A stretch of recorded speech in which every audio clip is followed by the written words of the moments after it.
আমার চোখের সামনে আমার মা বাবা খুন হয়েছে। আমার বাবার চোখ এখনো আমার দিকে যেন তাকিয়ে আছে। ওই চোখ দুটো আমাকে একটা কথাই বলছে, ওদের কখনো ছাড়িস না মা। যারা তোর চোখের সামনে তোর মাকে ধর্ষণ করেছে তাদের ছাড়িস না। মৃত্যু যন্ত্রণায় আমার বাবার জিহ্বাটা বেরিয়ে গেছে, মাথার একটা পাশ থেতলে গেছে, যেখান থেকে এখনো টুপ টুপ করে রক্ত পড়ছে। চেয়ারের সাথে বাবার শরীরটা বাঁধা, কিন্তু বাবার দৃষ্টি যেন আমার দিকেই। আমার বাবা একটু দূরেই আমার মায়ের দেহটা পড়ে আছে। আমার মায়েরও চোখ দুটো খোলা, মায়ের মাথাটা বিছানার নিচে ঝুলে আছে, কিন্তু ওই খোলা চোখ আমাকে বলছে, ওদের ছাড়িস না মা। যারা তোর বাবাকে বিনা দোষে খুন করেছে তাদের ছাড়িস না।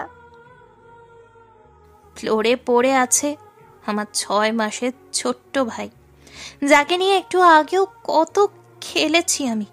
1 ঘন্টা আগেও কত খুশি ছিলাম আমরা। আমার ভাইটাকে দেওয়ালের সাথে হাছাড় মেরে খুন করা হয়েছে।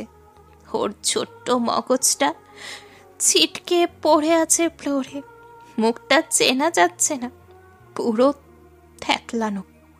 আমি সব দেখেছি আলমারির ভেতরে বসে। বাবা কিনে দেওয়া নতুন ক্যামেরাটা আমার হাতে। জানি না মা বাবার সাথে আর দেখা হবে কিনা, কিংবা এই ঘটনা কেউ জানবে কিনা। তবুও কিছু ছবি তুলে রাখলাম। হঠাৎ শুনলাম ওরা বলছে এই বাড়িটাকে আগুনে লাগিয়ে দেয়। সবাই ভাববে আগুনে পুড়ে মরেছে সব। ওরা পৈশাচিক হাসি হাসতে লাগলো, তারপর বেরিয়ে গেল ঘর থেকে। ওরা যেতেই আমি বেরিয়ে আসলাম আলমারির ভেতর থেকে। মায়ের দিকে তাকিয়ে রইলাম। মায়ের গলার চিকন চেনটা খুলে নিলাম। 1 সপ্তাহ আগে বাবা মাকে গিফট করেছিল। তারপর বাবার কাছে গেলাম, বাবার খোলা চোখ দুটোর দিকে তাকিয়ে রইলাম। বাবার হাতের একটা আংটি খুলে নিলাম। অতঃপর ছোট ভাইটার কাছে গেলাম, ওর মরা দেহটাকে খুলে নিলাম। তারপর ওর কপালে একটা চুমু দিলাম। আমার চোখ থেকে 1 ফোঁটা নোনা জল গড়িয়ে পড়ল। আমি রক্ত ভয় পাই খুব, কিন্তু আজ ভয় পাচ্ছি না। হঠাৎ নাকে প্রচণ্ড গন্ধ পেলাম। ভাইয়ের লাশটা ফ্লোরে রেখে বাইরে এলাম। দেখলাম বাড়িতে আগুন ছড়িয়ে পড়ছে। কিছুক্ষণের মধ্যে হয়তো আগুন ছড়িয়ে যাবে পুরো বাড়িতে। ওরা চলে গেছে। বাবার লাশের কাছে এলাম। বাবা চোখের দিকে তাকিয়ে বললাম, ওদের আমি ছাড়বো না বাবা। প্রীতিলতা কাউকে ছাড়বে না। আমি আবারও ফিরে আসবো বাবা, দেখা হবে আবারও। জানি না ভাইয়ার সাথে ওরা কি করবে, কিন্তু ছাড়বো না ওদের আমি। আমার প্রাণহীন বাবার মুখে যেন হাসি ফুটল। আমার কল্পনায় আমি তাই এঁকে নিলাম। এদিকে আগুন ছড়িয়ে গেছে। প্রীতি উঠে দাঁড়ালো। 8 বছরের ছোট প্রীতি বাড়ির পেছনে দরজা দিয়ে ছুটতে লাগলো। প্রীতি ছুটছে যত তাড়াতাড়ি সম্ভব। বড় ভাইয়ের স্কুলের সামনে প্রীতি দাঁড়ালো, কিন্তু তার যে আসতে দেরি হয়ে গেছে। তার বড় ভাই হাবের যে শত্রুদের গাড়িতে উঠে গেছে। কী করে ভাইকে বাঁচাবে প্রীতি জানে না। ওরা যে বন্ধুরূপী শত্রু। প্রীতি কান্নায় ভেঙে পড়ল। আর কেউ যে তার রইল না। বিশাল পর্দায় 14 বছর আগের তোলা ছবিগুলো এক এক করে দেখছে প্রীতি। আগে এই ছবিগুলো দেখলে সে কাঁদত, কিন্তু এখন আর কাঁদে না। এখন সে এই ছবিগুলো দেখে শক্তি সঞ্চয় করে। মাথাটা এক পাশে কাত করে আসছে সে। হাতে সিগারেট জ্বলছে, চোখগুলো লাল হয়ে গেছে। 14 বছর আগের প্রীতি এখন আর নেই। প্রীতি আগে রক্ত ভয় পেত, কিন্তু এখন সে রক্ত দেখে আনন্দ পায়। প্রীতিলতা চেয়ার হেলান দিয়ে বসে আছে। সে সামনে থাকা বিশাল পর্দার দিকে তাকিয়ে আছে। হঠাৎ ওর মোবাইলটা বেজে ওঠে। প্রীতি ফোনটা রিসিভ করতে ওপাশ থেকে বলে ওঠে, ম্যাডাম, আপনার কথা মতো ঢাকা যাওয়ার সমস্ত ব্যবস্থা করে দেওয়া হয়েছে। আর 4 দিন পর আপনার ফ্লাইট। একজন সফল সিআইডি অফিসার হওয়ায় আপনাকে যেতে দেওয়া হচ্ছে। ঢাকাতে কয়েক বছর যাবৎ হত্যা, গুম, ধর্ষণ বেড়েই চলেছে। কিন্তু অপরাধীদের গ্রেফতার করা যাচ্ছে না ঠিকমতো। আপনি তো ডিপার্টমেন্টের জয়েন করেই তারপর প্রমাণসহ যেইভাবে কেসগুলো সমাধান করেছেন তা সত্যি কল্পনা করা যায় না। এবার আপনার কথা মতো পোস্টিং ঢাকাতে করা হয়েছে। প্রীতিলতা ফোনটা কেটে দেয়। হাতের সিগারেটটা শেষ হয়ে গেছে। সে আবারও আরেকটা সিগারেট হাতে নিল, তারপর লাইটার দিয়ে আগুন ধরিয়ে নিল।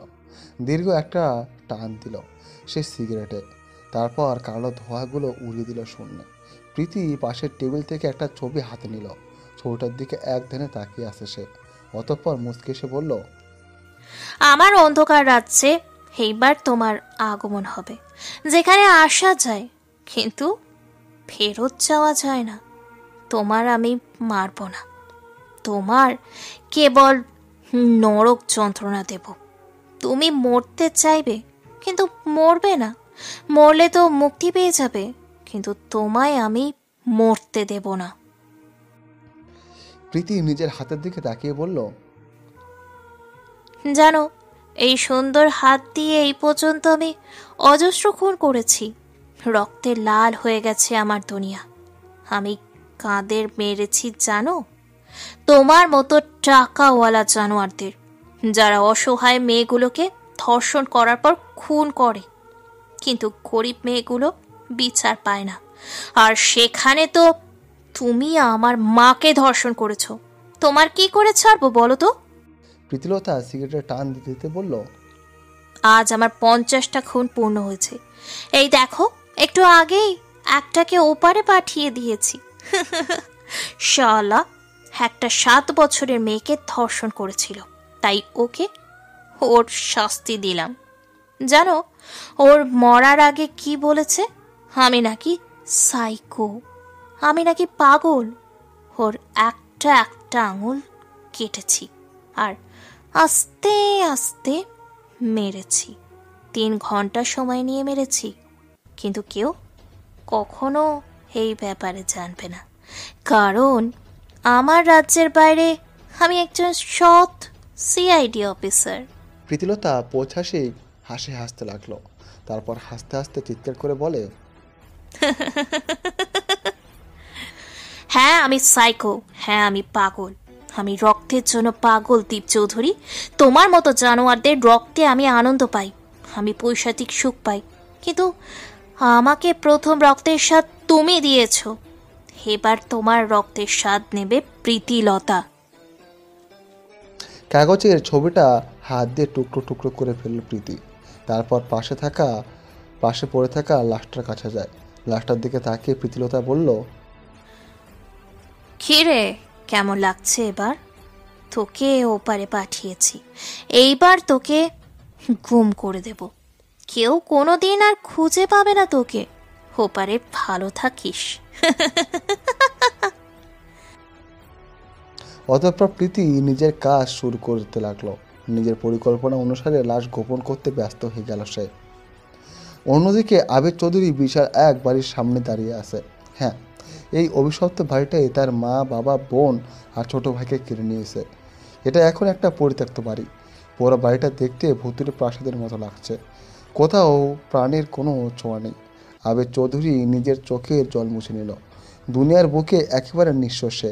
কাঁধে কারো স্পর্শ পেতে পেছনে ঘুরে তাকে আবেশ। নিজের প্রাণপ্রিয় স্ত্রীকে দেখে বলল, দেখেছো আমাদের বাড়িটা আজ কোনো হাসির শব্দ মেলে না। আমার 8 বছরের ছোট অবুঝ বোনটা এখন আর আমার কোলে দৌড়ে আসে না। এই সর্বনাশ বাড়ি সব কেড়ে নিল নিরুপমা। স্বামীর চোখের পানি মুছে দিয়ে নিরুপমা বলল, তুমি এভাবে কাঁদবে না, দেখবে সব ঠিক হয়ে যাবে। বাবুরা কাঁদছে, চলো বাড়ি যাই, রাত হয়েছে অনেক। রাত প্রায় 2টা বাজে। প্রীতি নিজের বারান্দায় দাঁড়িয়ে আছে, চারদিকে অন্ধকার।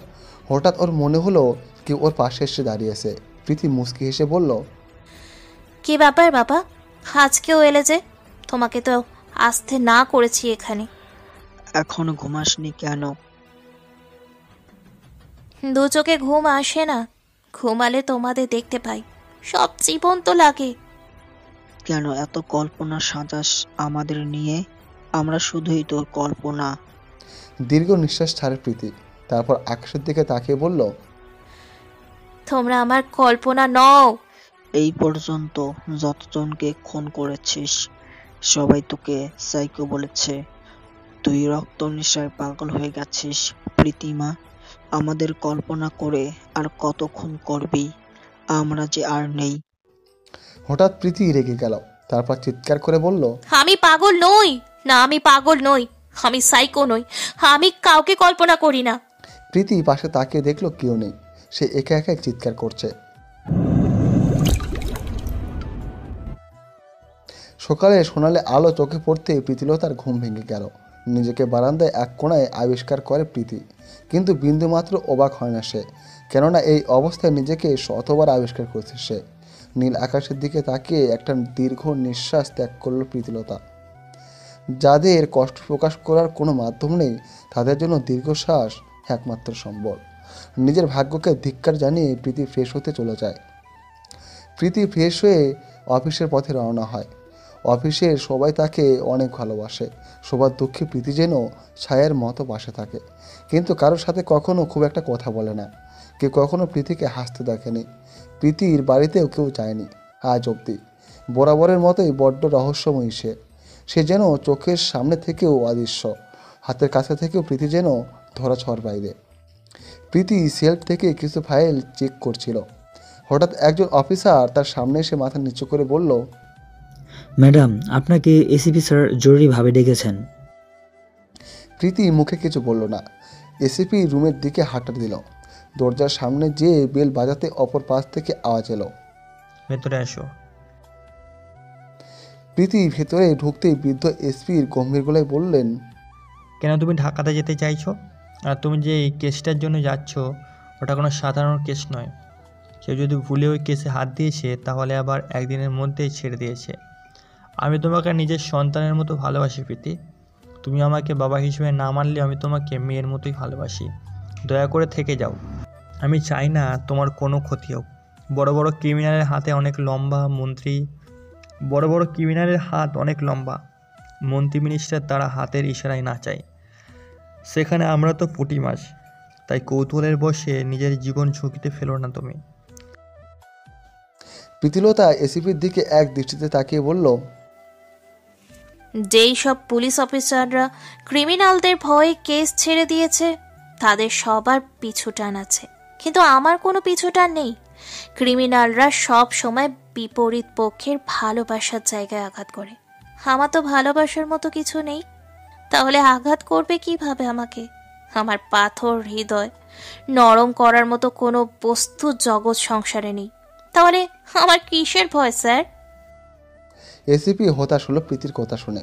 প্রীতির দিকে মায়াভরা দৃষ্টি নিক্ষেপ করে তিনি বললেন, আর কতদিন তোমাকে বলবো আমাকে স্যার ডাকবে না? আমাকে বাবা ডাকতে পারো না? তোমার ব্যাপারে কতবার জিজ্ঞাসা করলাম, কিন্তু কখনো কিছু বলো না। আমাদের সাথে বাড়িতেও থাকো না, কি করো একা একা সারাদিন? এখন আমার সিলেটে ছেড়েও চলে যেতে চাইছো। তোমাকে 4 দিন পর প্লেনের টিকিট কেটে দিয়েছি, কিন্তু তুমি তো কালকের মধ্যেই চলে যাবে। আমার কোনো কথা তুমি শোনো না। প্রীতি এসিপির চোখের দিকে তাকাতে পারে না। এই লোকটার সামনে নিজেকে যথেষ্ট শক্ত রাখার চেষ্টা করে সে।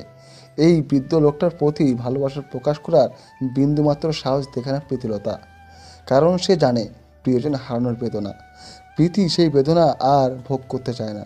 নিজের পাপের তৈরি প্রাসাদের নিচে ভালোবাসার মানুষের দাফন করতে চায় না সে, কিন্তু নিজের ভালোবাসাকে অন্ধকার প্রাসাদের ভেতরেই দাফন করে রাখতে চায় সারা জীবন।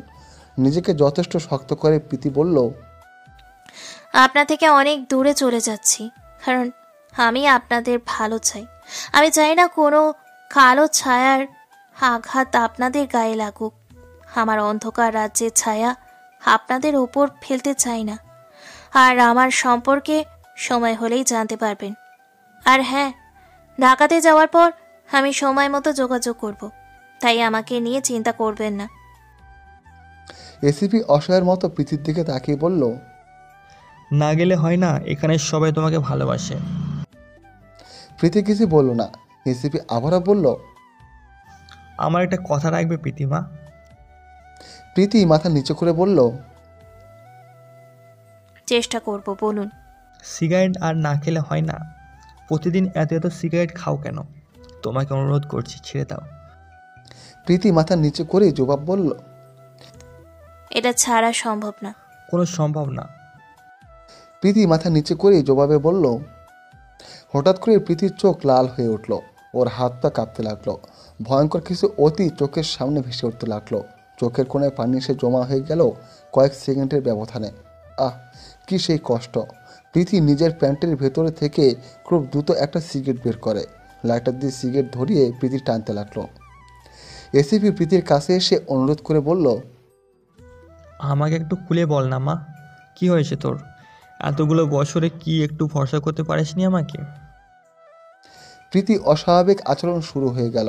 সিগারেটের টান দিতে দিতে প্রীতি বলল, স্যার, একটা 6 মাসের বাচ্চাকে যদি এই সিগারেট দিয়ে পোড়ানো হয় তাহলে তার কেমন লাগবে স্যার? খুব কষ্ট হবে, তাই না স্যার? একটা মেয়েকে 7-8 জন মিলে ধর্ষণের পর যদি এই সিগারেট দিয়ে তার দেহে ছ্যাঁকা দেওয়া হয় তাহলে তার কেমন লাগবে স্যার? আচ্ছা, আপনি এমন দৃশ্য কখনো নিজে চোখে দেখেছেন? আর তাও যদি আপনারই পরিবারের সাথে এমন হয় তাহলে আপনার কেমন লাগবে স্যার? প্রীতির কথা শুনে এসিপি বাকরুদ্ধ হয়ে গেল। সে কি বলবে ভেবে পাচ্ছে না।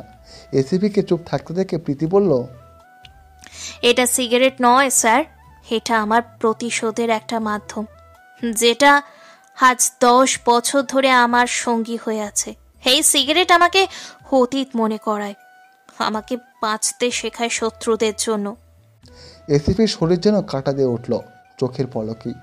এসিপি প্রীতির কথায় ধরন বুঝতে না পেরে বলল, কী সব পাগলের মতো বলছো? কে কাকে সিগারেট দিয়ে পুড়িয়েছে আর কিসের প্রতিশোধ? প্রীতি আস্তে আস্তে নিজেকে স্বাভাবিক করে নেয়, যথেষ্ট স্বাভাবিক হওয়ার চেষ্টা করে সে। এখন কাউকে কিছু বুঝতে দেওয়া যাবে না, তাকে যে সবার সামনে স্বাভাবিক থাকতে হবে। আমাকে যেতে হবে স্যার, ভালো থাকবেন। আর 14 বছর আমাকে মেয়ের মতো ভালোবেসেছেন, আপনার ঋণ এই জীবনে শোধ করতে পারবো না। চলি আমি, নিজেদের খেয়াল রাখবেন। আমার ফিরে যাওয়া উচিত কিছু মানুষের জন্য। কোনো একজনকে চোখের ভাষায় কথা দিয়েছিলাম ফিরে যাওয়ার, সেই কথা রাখতে হবে আমাকে। প্রীতি উঠে দাঁড়ায় চেয়ার থেকে।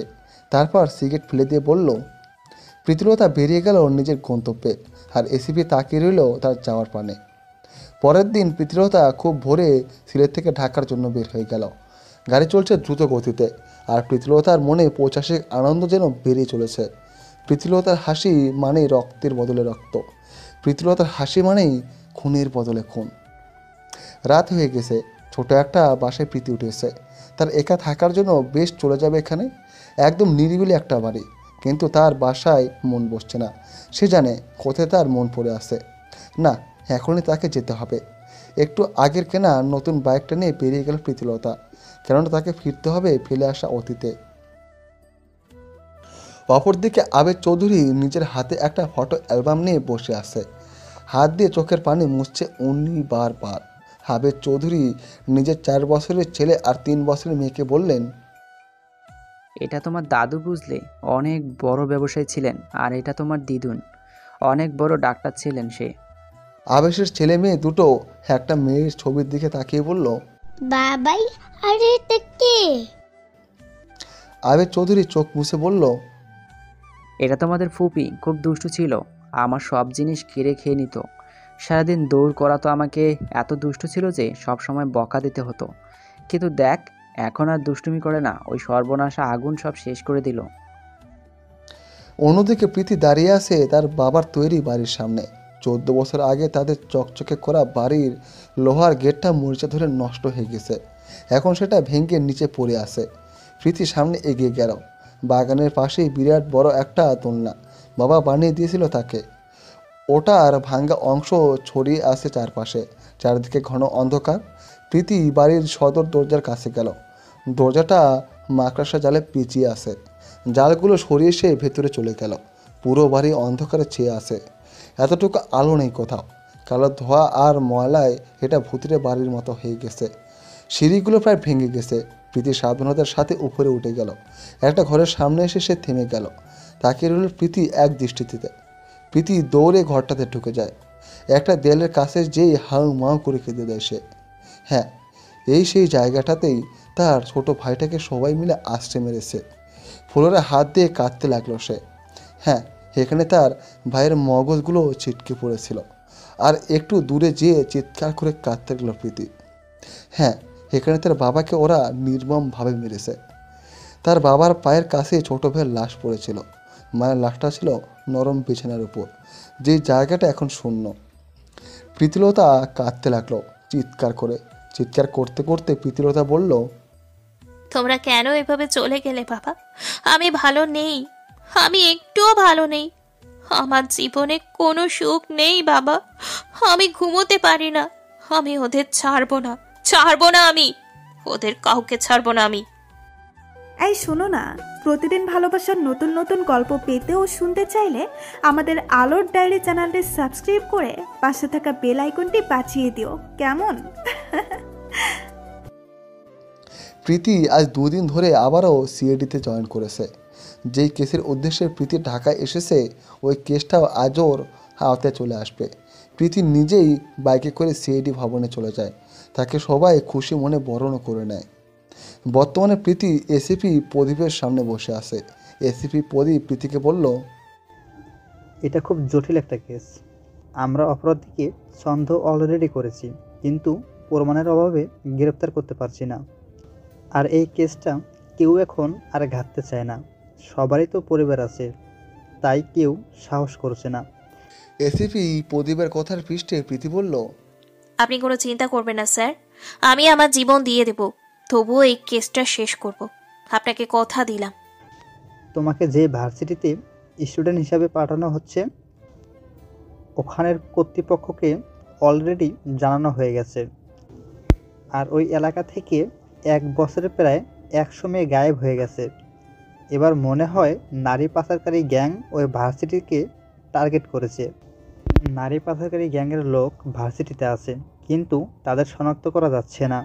আর সাবধানে থাকবে, কারণ এই কেসের মূল আসামি দীপ চৌধুরী খুবই ভয়ঙ্কর একজন ব্যক্তি। সে নিজের স্বার্থের জন্য সব করতে পারে।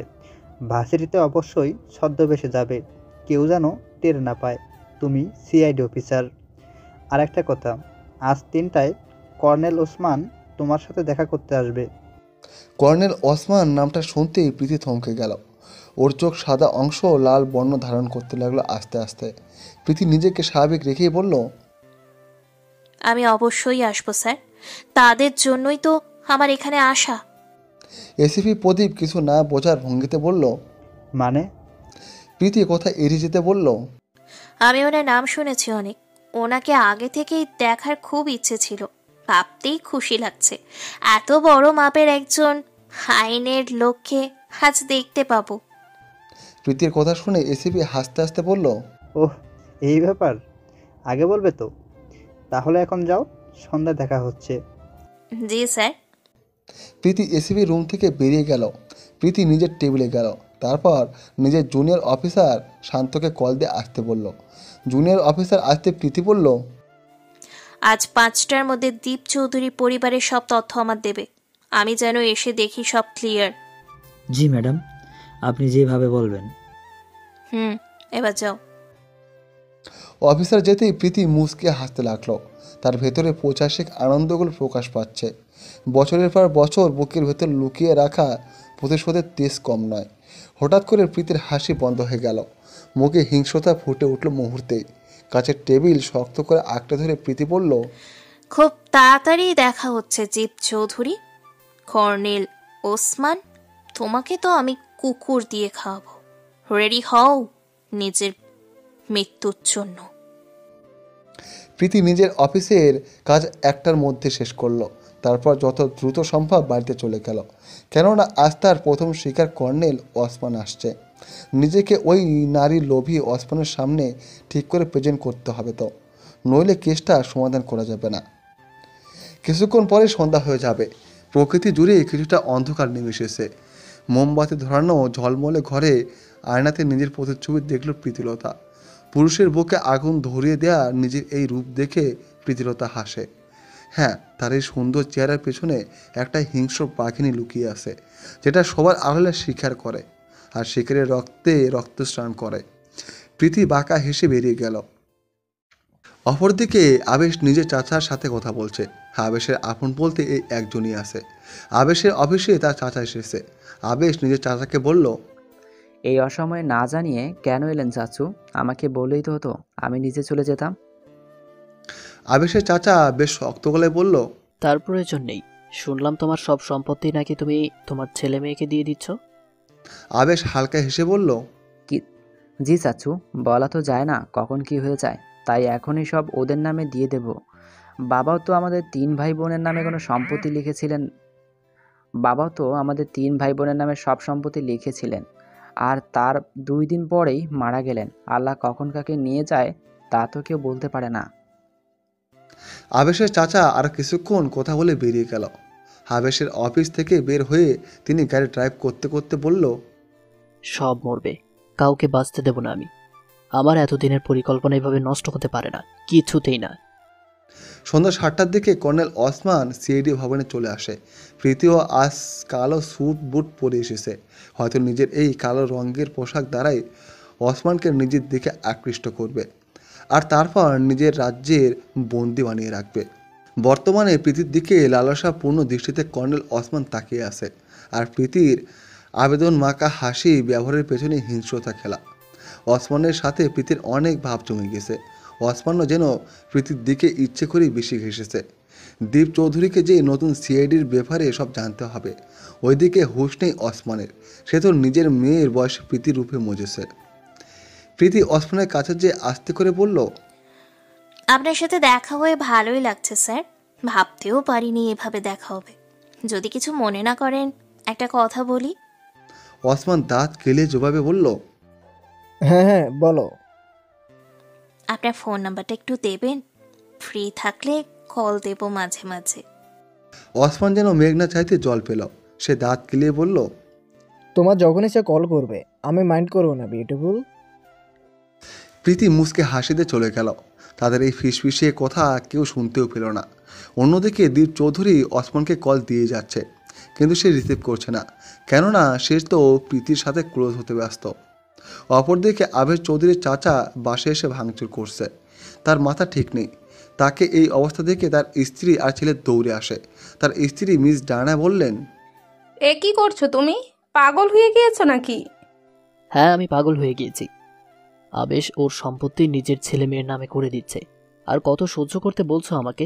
অন্যদিকে ওসমান ফোন ধরছে না, আমার মাথা খারাপ হয়ে যাবে আমার। আবেশের চাচাতো ভাই দিহান বাবার কাছে এসে বলল, যদি ওই ছেলে মেয়ে না থাকে তাহলে? আবেশের চাচা অবাক হয়ে বলল, মানে? দিহান মুস্কি হাসি দিয়ে নিজের বাবাকে সব বুঝিয়ে দিল। রাত ঘড়িতে 10টা বাজে। কর্নেল ওসমান কিছুক্ষণ আগে চলে গেছেন। প্রীতি নিজের চেয়ারে বসে আছে। ঠিক তখনই তার ডোর বেল বেজে উঠল।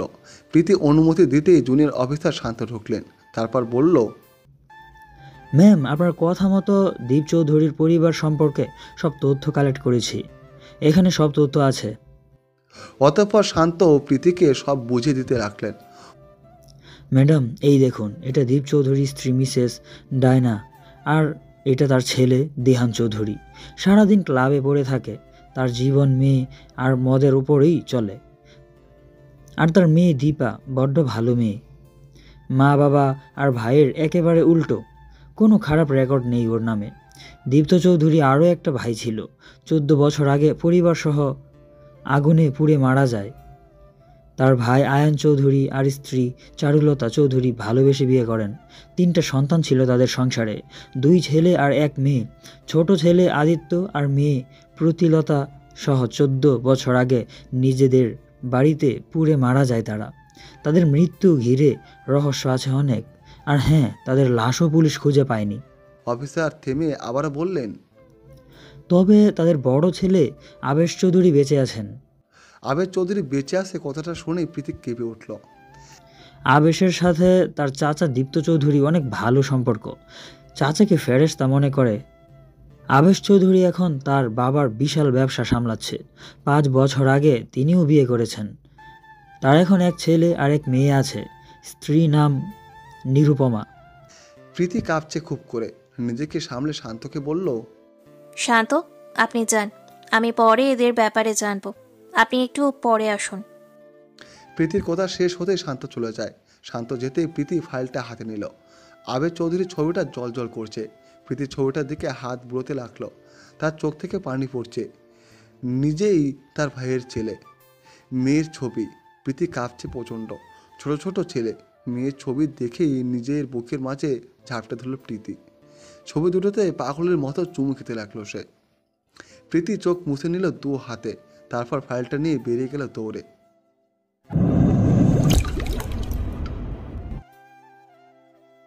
আবেশ আজ রাতের খাবার তার ছেলে মেয়ের সাথে বাইরে খাবে। বাচ্চা দুটো অনেক দিন ধরে বায়না করছিল, কিন্তু সময়ের অভাবে তাদের নিয়ে যাওয়া হয় না। তাই আজ সময় পেয়ে আবেশ তার পরিবার নিয়ে বাইরে ডিনার করতে চলে যায়। বেশ ভালো যাচ্ছে তার দিনকাল। অন্যদিকে আরেকটা মানুষ অপেক্ষা করছে আবেশের ছেলে মেয়েকে কেড়ে নেওয়ার জন্য। সে বসে আছে তার বাড়ির সামনে অধীর আগ্রহে। রাত 9টা বাজে। আবেশ তার ছেলে মেয়ে আর স্ত্রীকে নিয়ে বাড়ির দিকে চলে আসে। গেটের কাছে আসতে আবেশ দেখলো দারোয়ান একটা মেয়েকে বোকা দিচ্ছে। আবেশ গেটের কাছে গাড়ি থামিয়ে দারোয়ানকে বলল, কি হয়েছে রহিম ভাই, মেয়েটা এভাবে কাছে কেন? দারোয়ান বিরক্ত ভরা কণ্ঠে বলল, স্যার দেখেন ওখান থেকে যাইতে কইতাছি এই মাইয়াডারে, কিন্তু এই কালা ছেড়িটা যাইতেছে না। আবেশ এবার মেয়েটার দিকে তাকালো। মেয়েটার শরীরে দরিদ্রতার ছাপ স্পষ্ট, চোখে মুখে হতাশার চিহ্ন স্পষ্ট। আবেশ মেয়েটার দিকে তাকিয়ে হাসি মুখে বলল, এইভাবে ঝামেলা করছো কেন বোন? রাস্তা মানুষ খারাপ ভাববে। আবেশের কথা শেষ হতেই মেয়েটা বলল, স্যার আজকে 2 দিন ধইরা কিচ্ছু খাই নাই, আমার মেলা খিদা লাগছে, তাই কিছু খাওয়ান চাইছিলাম এই বেড়ার কাছে, কিন্তু দেখেন আমারে কেমন ধমকাইতাছে। আবেশের কেন যেন খুব মায়া হলো মেয়েটার উপর। কোনো কিছু না ভেবে আবেশ বলল, কাজ করবে আমার বাড়িতে?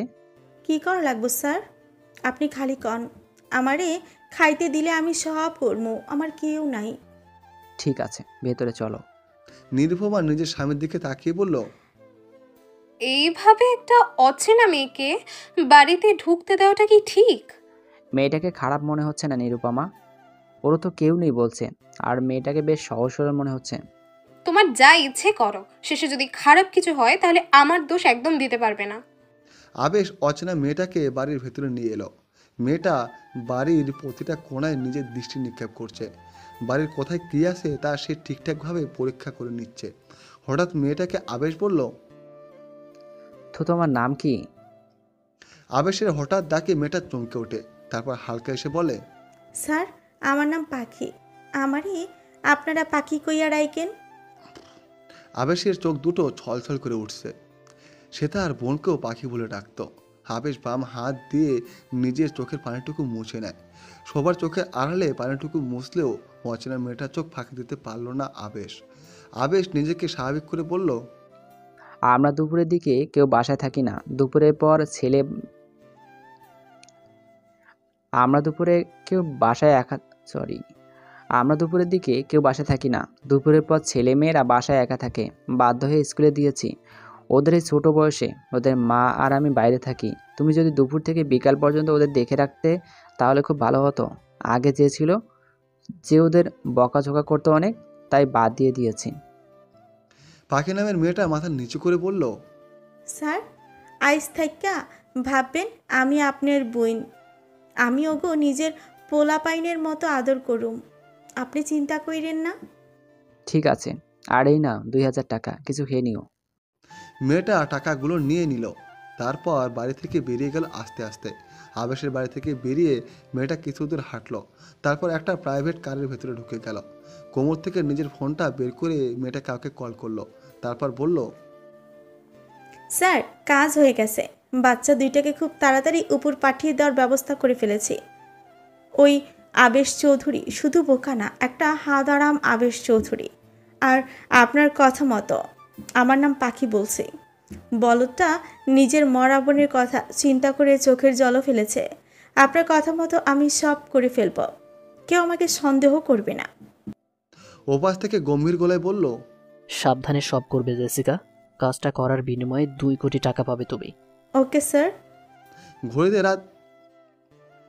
ঘড়িতে রাত 12টা বাজে। প্রীতি দীপ চৌধুরীর বাড়ির দেয়ালে খুব সাবধানে টপকে নিল। গাড়িটা গভীর ঘুমে আসে এখন। প্রীতির ধারণা অনুযায়ী দোতলার দক্ষিণ দিকে দীপ চৌধুরী থাকে।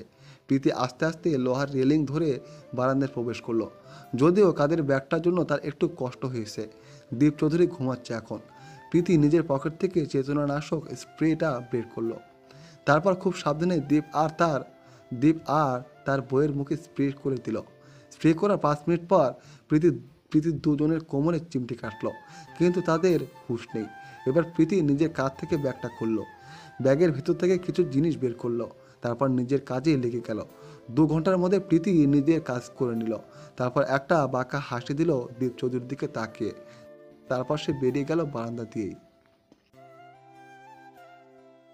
পরের দিন সকাল 9টা বাজে প্রীতি নিজেকে একবার আয়নায় দেখে নিল। না, তাকে দেখে কেউ আর সুন্দরী বলবে না। মেকআপের কি জাদু! সুন্দর মানুষটাকে কেমন কুৎসিত বানিয়ে দিয়েছে। প্রীতিকে নকল সাজে একদম কালো কুচকুচে লাগছে। চোখে মোটা ফ্রেমের চশমা, পরনে গোল একটা ঢিলা জামা। প্রীতি নিজেকে আরো একবার আয়নায় দেখে বেরিয়ে পড়ল। বর্তমানে প্রীতি দাঁড়িয়ে আছে একটা বড় ভার্সিটির সামনে। প্রীতি কিছু না ভেবে ভেতরে পা বাড়ালো। সবাই তার দিকে কেমন করে যেন তাকিয়ে আছে। হয়তো এত কুৎসিত মেয়ে তাদের ভার্সিটিতে আর একটাও নেই। প্রীতি যাচ্ছিল, হঠাৎ তার মাথায় কিছু একটা ঠাস করে পড়ল। প্রীতি বেতে শব্দ করে করলো আর নিজের কপালে হাত দিয়ে চেপে ধরল শক্ত করে। তারপর বাম দিকে তাকিয়ে দেখলো একদল ছেলে মেয়ে দাঁড়িয়ে আছে। ছেলে মেয়েগুলোর মধ্যে একজন বেশ সুদর্শন আছে। প্রথম দর্শনে প্রেমে পড়ার মতো দেখতে মানুষটা। ছেলেটা বাইকের উপরে বসে আছে।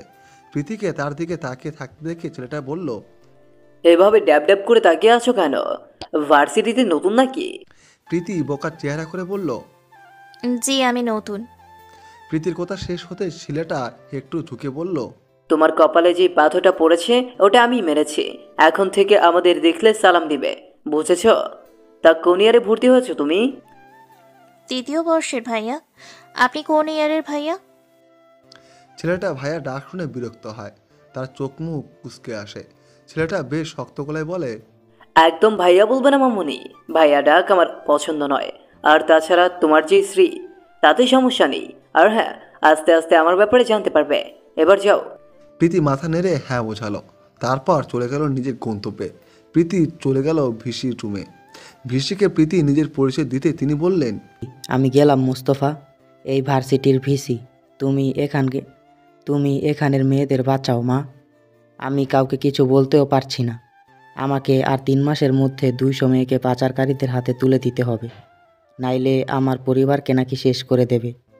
আমার মাথায় এখন কিছুই কাজ করছে না। প্রীতি লোকটাকে সান্ত্বনা দিয়ে বলল, আপনি ভয় পাবেন না, কারোর কিছু হবে না। ওরা এখন আমাকে যা বলবে আপনি শুধু হ্যাঁ বলে যাবেন। আর আমার ব্যাপারে কাউকে কিছু বলবেন না। যা করার আমি করব। আর হ্যাঁ, আমার যখন যার ব্যাপারে তথ্য লাগবে আপনি ঠিক তখন তার জোগাড় করে দেবেন। আমি এখন যাচ্ছি। বেশিক্ষণ থাকলে যে কারো সন্দেহ হতে পারে। প্রীতি বেরিয়ে গেল রুম থেকে। তারপর ভার্সিটিতে ক্লাস করে বাড়ির দিকে চলে গেল। ভার্সিটির কেউ প্রীতির সাথে কথাও বলেনি। হয়তো প্রীতি কালো, তাই এতে তার কিছু যায় আসে না। কারণ দুনিয়াটাই টাকা আর সৌন্দর্যের গোলাম। নিজের ঘরে বসে কিছু কাজ করছে প্রীতি। তার একমাত্র লক্ষ্য দীপ চৌধুরীকে সে 24 ঘন্টায় নিজের নজরে রাখতে চায়। প্রীতি নিজের কাজ শেষ করলো। তারপর একটা বাঁকা হাসি দিয়ে কর্নেল ওসমানকে কল করলো। প্রীতির কল যেতে অপাস থেকে কল রিসিভ হলো। ওপাশ থেকে একটা ভারী কণ্ঠে ভেসে এলো প্রীতির কানে। কে বলছেন? প্রীতি বেশ আবেদন ভরা কণ্ঠে বলল, সিআইডি অফিসার প্রীতি লতা। একদম ভালো লাগছে না। সারাদিন একা একা ভালো লাগে না। আপনি কেমন আছেন স্যার? ওফ, আমারও ভালো লাগছে না, কিন্তু তোমাকে দেখার পর আর এসব স্যার বলো না তো, ভালো লাগে না। ওসমান বলে ডেকো। প্রীতি ওসমানকে আরেকটু উস্কে দিয়ে বলল, ইস, আমার লজ্জা লাগে। প্রীতির কথা শুনে বুড়ো ওসমান যেন বৃদ্ধ থেকে যুবক হয়ে গেছে। ওসমান দাঁত কেলে বলল, আমি কিছু বুঝি না, আজ থেকে নাম ধরে ডাকবে। তা তোমার মনটা কি করলে ভালো হবে? আজকে সন্ধ্যায় একবার আসুন না আমার বাড়িতে।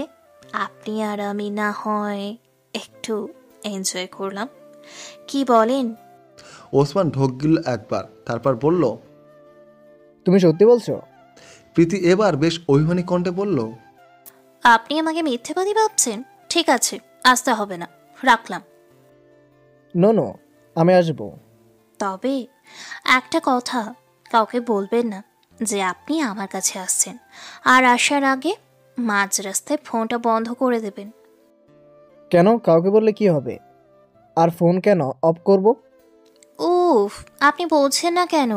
কেউ যদি জানে আমরা দেখা করছি তাহলে লোকে সন্দেহ করবে আমাদের। আর মাঝ রাস্তায় ফোন বন্ধ করবেন যেন আপনাকে কেউ ডিস্টার্ব না করতে পারে। দেখা গেল কোনো জরুরি কাজের কথা বলে আপনাকে নিয়ে গেল। ওকে, তুমি যেমন বলবে ডার্লিং। প্রীতি ফোন রেখে দিল। তারপর ওসমানের জন্য বাকি আয়োজন শুরু করলো, কেননা মেহমানকে সেবা করা সকলের দায়িত্ব। আর প্রীতির বাড়ির মেহমানদের জন্য কিছু বিশেষ সেবার ব্যবস্থা থাকে সব সময়। অপরদিকে আবেশের বাড়িতে আসা নতুন মেয়েটার প্রতি সবাই বেশ খুশি। বাচ্চারাও তাকে আপন করে নিয়েছে।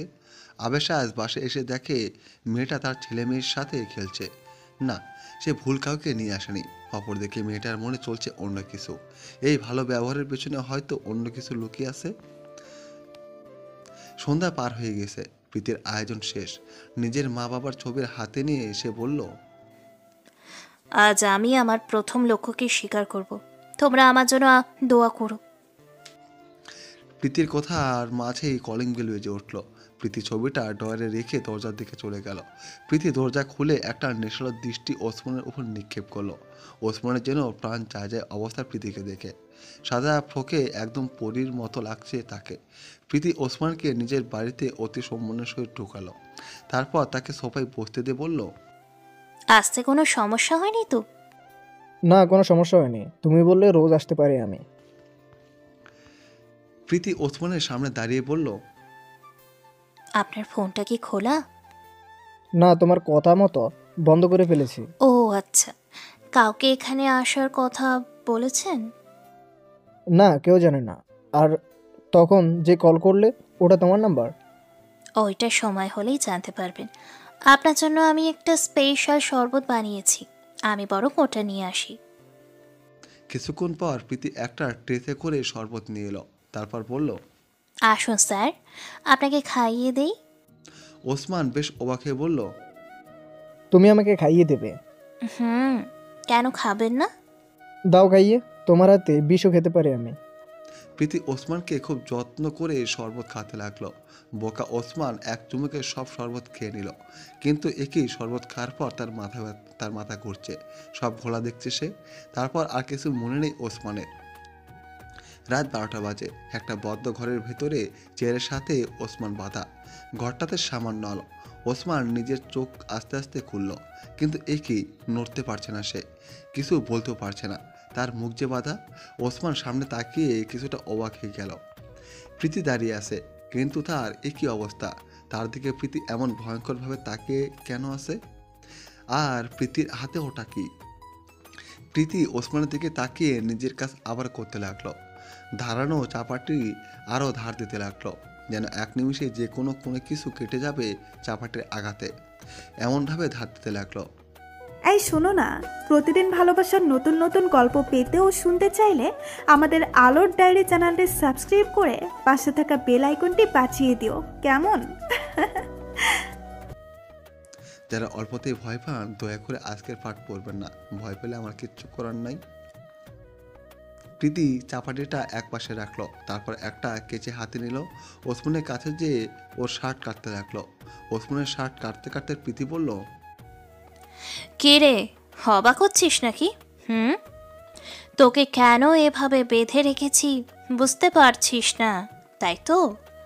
আর আমি কি করছি তাও বুঝতে পারছিস না, তাই না? সব বুঝতে পারবি কিছুক্ষণের মধ্যে। ওসমানের শার্ট কেটে ফেলে দিল প্রীতি। একটু দূরেই কলের আগুন লোহার শিক গরম হয়ে লাল বর্ণ ধারণ করেছে। প্রীতি নিজের হাতে গ্লাস পুরে নিল। তারপর একটা শিক হাতে নিয়ে ওসমানের দিকে আস্তে আস্তে প্রীতি এগিয়ে আসতে লাগলো। এদিকে ওসমান ছটফট করছে। প্রীতিকে তার স্বাভাবিক লাগছে। প্রীতি স্বাভাবিক আচরণ ভয়ঙ্কর কিছু আভাস দিচ্ছে ওসমানকে। প্রীতি বাঁকা হেসে ওসমানের মুখের উপরে টেপ খুলে দিল। তারপর ওর খোলা বুকে শিকটা চেপে ধরলো। ওসমানের বুকে শিকটা চেপে ধরতে সে চিৎকার করে উঠল। আর প্রীতির মুখে বাঁকা হাসি। ওসমান ছাড়া পাওয়ার জন্য ছটফট করছে। 2 মিনিট পর প্রীতির শিকটা উঠে নিল। তারপর ওসমানের চুলের মুঠি ধরে বলল, কি রে, কষ্ট হচ্ছে খুব? ঠিক এইভাবেই আমার ভাই কষ্ট পেয়েছিল, ঠিক এইভাবেই আমার মা কষ্ট পেয়েছিল। প্রীতি কথাটা বলেই আরেকটা শিক নিল আর ওসমানকে এলো পাথারি মারতে লাগলো। গরম শিকের আঘাতের সাথে ওসমানের চামড়া উঠে আসছে। ওসমান চিৎকার করছে আর প্রীতি পাগলের মতো আঘাত করছে। অনেকক্ষণ পরে প্রীতি শান্ত হলো। ওসমান অস্পষ্টভাবে বলল, কে তুই? আমাকে কেন মারছিস সেভাবে? প্রীতি একটি সিগারেট লাইটার দিয়ে ধরাতে লাগলো। সিগারেটে একটা লম্বা টান দিয়ে প্রীতি বলল, আয়ান চৌধুরীর কথা মনে আছে, যাকে নিজের পাপ লুকাতে তুই খুন করেছিস? আমি তার মেয়ে প্রীতিলতা। এইবার মনে হয় চিনেছিস। প্রীতির কথা শেষ হতে ওসমান ছটফট শুরু করে। ভয়ে কাঁপতে কাঁপতে ওসমান বলল, আমাকে ছেড়ে দে, আমাকে মাফ করে আবার দে। হাসলো। তারপর টেবিলের উপর রাখা মরিচের গুঁড়ো আর লবণের বাটিটা হাতে নিল। ওসমান কাঁপছে প্রচণ্ড ভয়। প্রীতি ওসমানের ঘাগুলোতে এবার মরিচ লবণের গুঁড়ো মাখাতে লাগলো আর ওসমান চিৎকার করতে লাগলো। প্রীতি ওর শরীর মরিচের গুঁড়ো লাগাতে লাগাতে বলল, যত ইচ্ছা চিৎকার কর, তোর যন্ত্রণার আমার সুখ। তোর চিৎকার কেউ শুনবে না, কারণ ঘরটাই তো সাউন্ড প্রুফ। তোর চিৎকারে আমি আমার দুঃখ নিবারণ করব। তোদের পাপ যেমন কেউ জানে না, ঠিক তেমনই তোদের চিৎকারেও কেউ আসবে না। ওসমান ঘন ঘন শ্বাস নিচ্ছে। ও খুব ভালো করে জানে প্রীতি কি করবে ওর সাথে। তবু নিজেকে বাঁচাতে ওসমান কোনোভাবে বলল, তুই পাগল হয়ে গিয়েছিস, তোর মাথা ঠিক নেই। তুই একটা সাইকো। তুই যা করছিস এগুলো সাইকোরা করে। ওসমানের কথা শুনে প্রীতি হাসতে লাগলো পাগলের মতো। হাসতে হাসতে প্রীতি বলল, তুই একদম ঠিক বলেছিস, আমি আসলেই একটা সাইকো। তবে আমি সাইলেন্ট সাইকো, যাকে সহজে ধরা যায় না।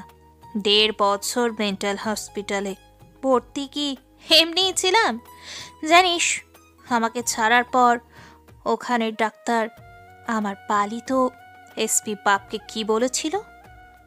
ডাক্তার বলেছিল আমি নাকি মানসিকভাবে অসুস্থ, আমার নাকি একটা স্বাভাবিক জীবন চাই, নইলে নাকি আমি সাইকো হয়ে যাব। কিন্তু ডক্টর তো জানে না যে আমি তখন অলরেডি সাইকো হয়ে গেছি। তখন অলরেডি আমি 2টা খুন করে ফেলেছি। জানিস, তোর আগে আমি আরও 50টা খুন করেছি, আর তোকে নিয়ে হ্যাকন্নাটা হবে। প্রীতির কথা শুনে ওসমান ভয়ে কাছে। ওসমানের বেহাল দশা দেখে প্রীতি বলল, কি রে, ভয় করছে খুব? কষ্ট হচ্ছে তোর? তোকে আরও কষ্ট দেব আমি।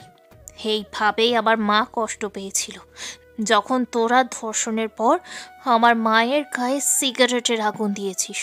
আমার ফুলের মতো সবুজ ভাইটাও তোদের হাত থেকে রেহাই পায়নি। অপরাধ না করেও ওরা মরেছে। এবার তোদের পালা। প্রীতি কথাগুলো বলতে যেয়ে হঠাৎ করে কেঁদে দিল। তারপর ওসমানের কাছে যেয়ে মারতে মারতে বলল, হেই, কেন করলি এমন?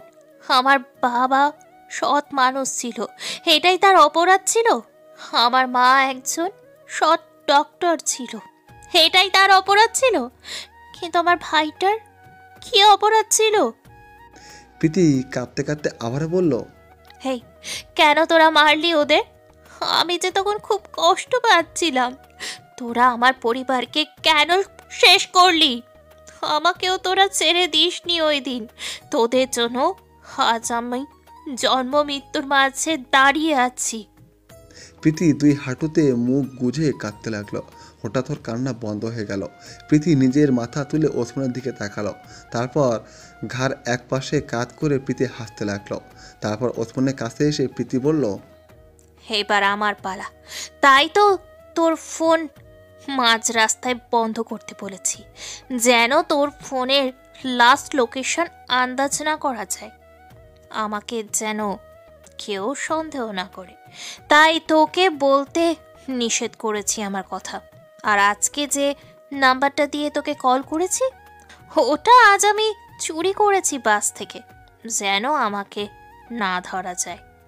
আমাদের মতো সাইলেন্ট সাইকো সব আস্তে আস্তে করে, যা তোদের ধারণার বাহিরে।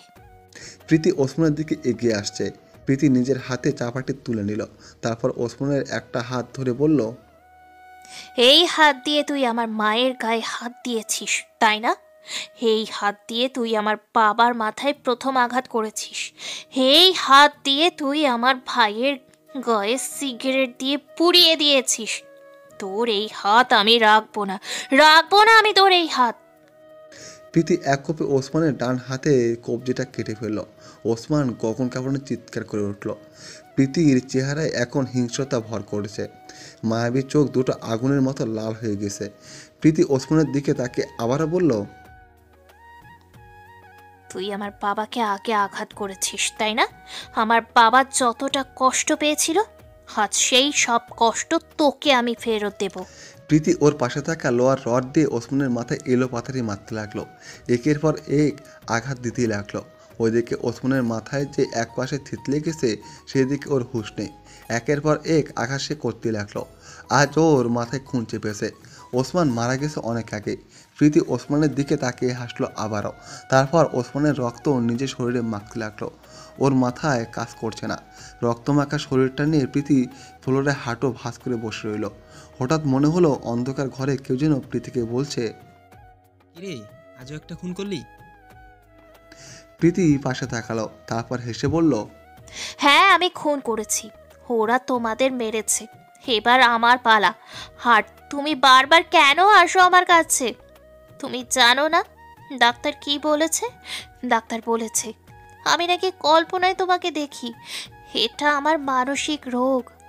আমি একটা মানসিক রোগী। যাও তুমি, যাও, আমাকে একা থাকতে দাও, আমি একা থাকবো। প্রীতি কথাগুলো বলতে বলতে সামনে তাকালো। না, এখন আর কেউ নেই। অজান্তে এক ফোঁটা পানি গড়িয়ে পড়লো ওর চোখ থেকে। প্রীতি ওসমানের লাশের কাছে গেল। তারপর ওর লাশটা গুম করার কাজে লেগে পড়ল। অন্ধকার ঘেরা রাতে মানুষ যখন ঘুমোতে বসত, প্রীতি তখন ওসমানের শরীরের টুকরো টুকরো করতে ব্যস্ত লাশগুলো গুম করার জন্য। পরের দিন প্রীতি নিয়ম করে ভার্সিটির দিকে রওনা দিল। আজ তার মনটা অনেক ভালো। ভার্সিটিতে যেয়ে প্রীতি নিজের ক্লাসে ঢুকছিল, হঠাৎ করে একটা মেয়ে ওকে ল্যাং মারল। প্রীতি ঠাস করে নিচে পড়ে গেল। প্রীতি উঠে সামনে তাকালো। তার সামনে একটা মিনিস্কার্ট পরা মেয়ে দাঁড়িয়ে আছে, আর ওর আশেপাশে সবাই হাসছে। প্রীতিকে উদ্দেশ্য করে মডার্ন মেয়েটা বলল, এই কালো ভুট্টা এখানে কি করছে রে? পাশ থেকে একটা ছেলে বলল, কি সব ড্রেস পরে আছে দেখ, পুরো খেত একটা। প্রীতি কাউকে কিছু বলল না। সে মাথা নিচু করে আসে। নিজের ব্যাপারে কাউকে কিছু কৈফিয়ত দিতে চায় না ও। তাই প্রীতি কিছু বলল না, বরং মুচকি এসে চলে গেল।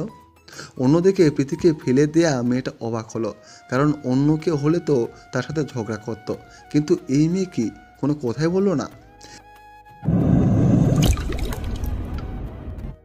প্রীতি ক্লাস শেষ করে ক্যান্টিনে চলে যায়। বড্ড ক্ষুধা লেগেছে তার। সকালে কিছু খাওয়া হয়নি। ক্যান্টিনে যেয়ে প্রীতি একটা চেয়ারে বসে পড়লো। তারপর এক প্লেট নুডলস অর্ডার করলো। খাবার প্রীতির সামনেই চলে এসেছে। প্রীতি চামচ দিয়ে খাবার মুখে দেবে এমন সময় সকালের মিলা নামের মেয়েটা আবার ওর সামনে এলো।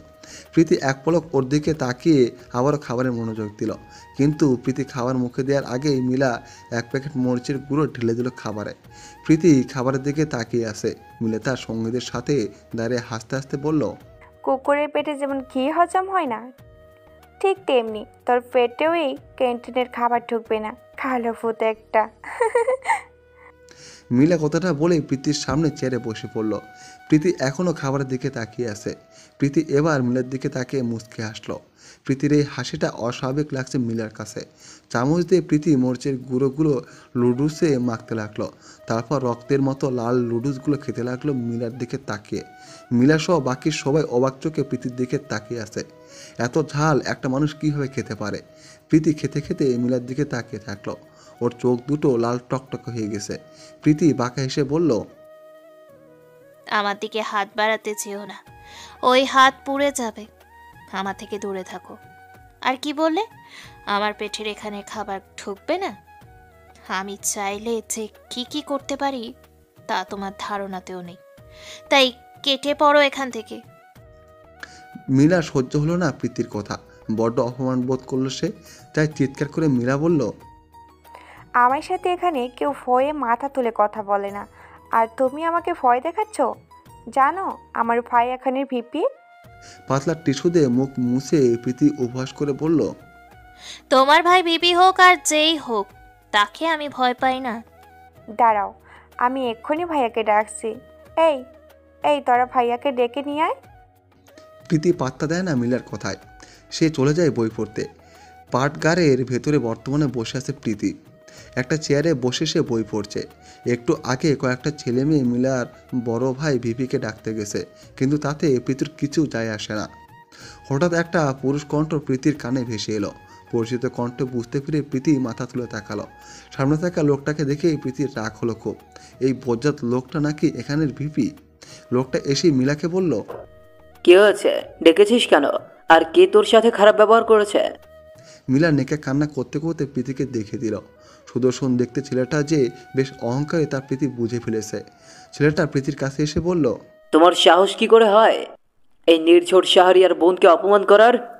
প্রীতি স্বাভাবিক কণ্ঠে বলল, আমি অপমান করিনি, সে উল্টো আমার অপমান করেছে। কি করেছে আমার বোন? প্রীতি মাথা তুলে তাকালো নির্ঝরের দিকে, তারপর সব খুলে বলল নির্ঝরকে। নির্ঝর এবার নিজের বোনের দিকে তাকিয়ে বলল, একদম ঠিক করেছে আমার বোন। তোমার কি যোগ্যতা আছে এখানে পড়ার? একে তো এই শ্রী, আবার মুখে খুই ফুটছে। প্রীতি যেন মুহূর্তেই প্রতিবাদী হয়ে ওঠে। নির্ঝরের কথাটা যেন হজম করতে পারে না ঠিক মতো, তাই নির্ঝরের চোখে চোখ রেখে প্রীতি বলল, যোগ্যতা মানুষের চেহারায় নয় ভিপি সাহেব, যোগ্যতা মানুষের গুণে থাকে। আর বলছেন চেহারার কথা, এটা তো সৃষ্টিকর্তার সৃষ্টি, তাই যেই কালো রঙকে এভাবে অপমান করছেন, দেখবেন আবার যেন এই রঙের প্রেমেই না পড়ে যান। প্রীতির কথা যেন বেশ মজা পায় নির্ঝর শাহরিয়া, তাই উপহাস করে বলল, বাহ, মুখে তো বেশ বড় বড় কথা আছে। তার নাম কি? প্রীতিলতা আমার নাম। কি প্রীতিলতা? তা প্রীতিলতা, তোমার সূর্যসেন কোথায়? আর তোমার তো ইংরেজদের বিরুদ্ধে লড়াই করার কথা, তুমি আধুনিক যুগে কি করছো? কথাটা শুনতেই সবাই হুহা করে হেসে দিল। নির্ঝরা হাসছিল, কিন্তু হঠাৎ প্রীতি এমন এক কাণ্ড করে বসলো যে সবার হাসি থেমে গেল। প্রীতি নির্ঝরের হাসির মাঝে তার গালে চুমু দিয়েছে। এটা দেখেই সবার হাসি বন্ধ হয়ে গেল। প্রীতি নির্ঝরের কাছ থেকে সরে গেল অতি দ্রুত। তারপর নির্ঝরের চোখে চোখ রেখে বলল, আজ থেকে আপনিই না হয় আমার সূর্য সেন। আগের প্রীতিলতা আর সূর্য সেন ইংরেজদের বিরুদ্ধে লড়েছে, আর আমরা প্রেম গাথা রচনা করব। প্রীতি কথাটা বলে নির্ঝরকে চোখ মারল। সবাই ওদের দিকে অবাক চোখে তাকিয়ে আছে। প্রীতি নির্ঝরের কাছে যে ফিসফিসিয়ে বলল, এটা গতকাল বিনা দোষে আমার কপালে পাথর মারার শাস্তি, আর আজকেরটা তোলা রইল, সময় মতো ফেরত দেব মিস্টার সূর্য সেন। প্রীতি বাঁকা হেসে চলে গেল সেখান থেকে। আর নির্ঝর রাগে কাঁপতে লাগলো। এই কালো মেয়েটা তাকে এভাবে অপমান করলো, এর বদলা সে নেবেই, আর সেটা যেভাবেই হোক। বিকেল পেরিয়ে সন্ধ্যা হয়ে গেছে। প্রীতি নিজের ভাইয়ের বাড়ির থেকে কিছুটা দূরে দাঁড়িয়ে আছে। কিছুটা সময় পর প্রীতি নিজের শিকারের গেটের বাইরে আসতে দেখলো। নিজের শিকারকে দেখতে পেয়ে প্রীতি হাসলো। তারপর তার শিকারকে অনুসরণ করতে লাগলো। রাস্তায় এখন খুব একটা লোক নেই, একেবারে জনশূন্য, তার নিজের শিকারকে ফাঁদে ফেলতে খুব একটা বেগ পেতে হবে না প্রীতির। হ্যাঁ, একটু আগে আবেশের বাড়ি থেকে ছদ্মবেশে আসা পাখি নামের মেয়েটা পিছু প্রীতি নিয়েছে। মেয়েটা দীপ চৌধুরীর পাঠানো গাড়ির কাছে যাওয়ার আগে প্রীতি পেছন থেকে ওর মুখ রুমালে চেপে ধরল। মেয়েটা কিছুক্ষণের মধ্যে অজ্ঞান হয়ে গেল। প্রীতির পাশে অন্য একজন অফিসার এসে বলল, ম্যাডাম, এই মেয়েটাকে তো গ্রেফতার করলেও পারতেন, এইভাবে কিডন্যাপ কেন করেছেন? একে গ্রেপ্তার করলে আমাকে মিডিয়ার সামনে আসতে হতো, আর আমি দীপ চৌধুরীর নজরেও চলে আসতাম। আবেশ চৌধুরীও ভয় পেয়ে যেতেন, আর আমি সব আস্তে আস্তে করতে চাই। একে তাড়াতাড়ি গাড়িতে তোলো, ওকে পুলিশ হেফাজতে নিয়ে যাও। ওকে কেউ কিচ্ছু বলবে না, ওর সাথে আমি কথা বলবো। পুলিশ মেয়েটাকে গাড়িতে তুলল, তারপর নিয়ে গেল নিজেদের সাথে। অপরদিকে দীপ চৌধুরীর ড্রাইভার অপেক্ষা করতে করতে ক্লান্ত। শেষে সে দীপ চৌধুরীকে কল করলো। দীপ চৌধুরী কল ধরতে ড্রাইভার বলল, স্যার জেসিকা এখনো তো আসছে না। ওকে, আমি কল করছি, তুমি আরেকটু ওয়েট করো। Okay sir. দীপ চৌধুরী বারবার জেসিকাকে কল করছে, কিন্তু মোবাইল বন্ধ। দীপ চৌধুরীর মাথা এবার গরম হয়ে গেছে।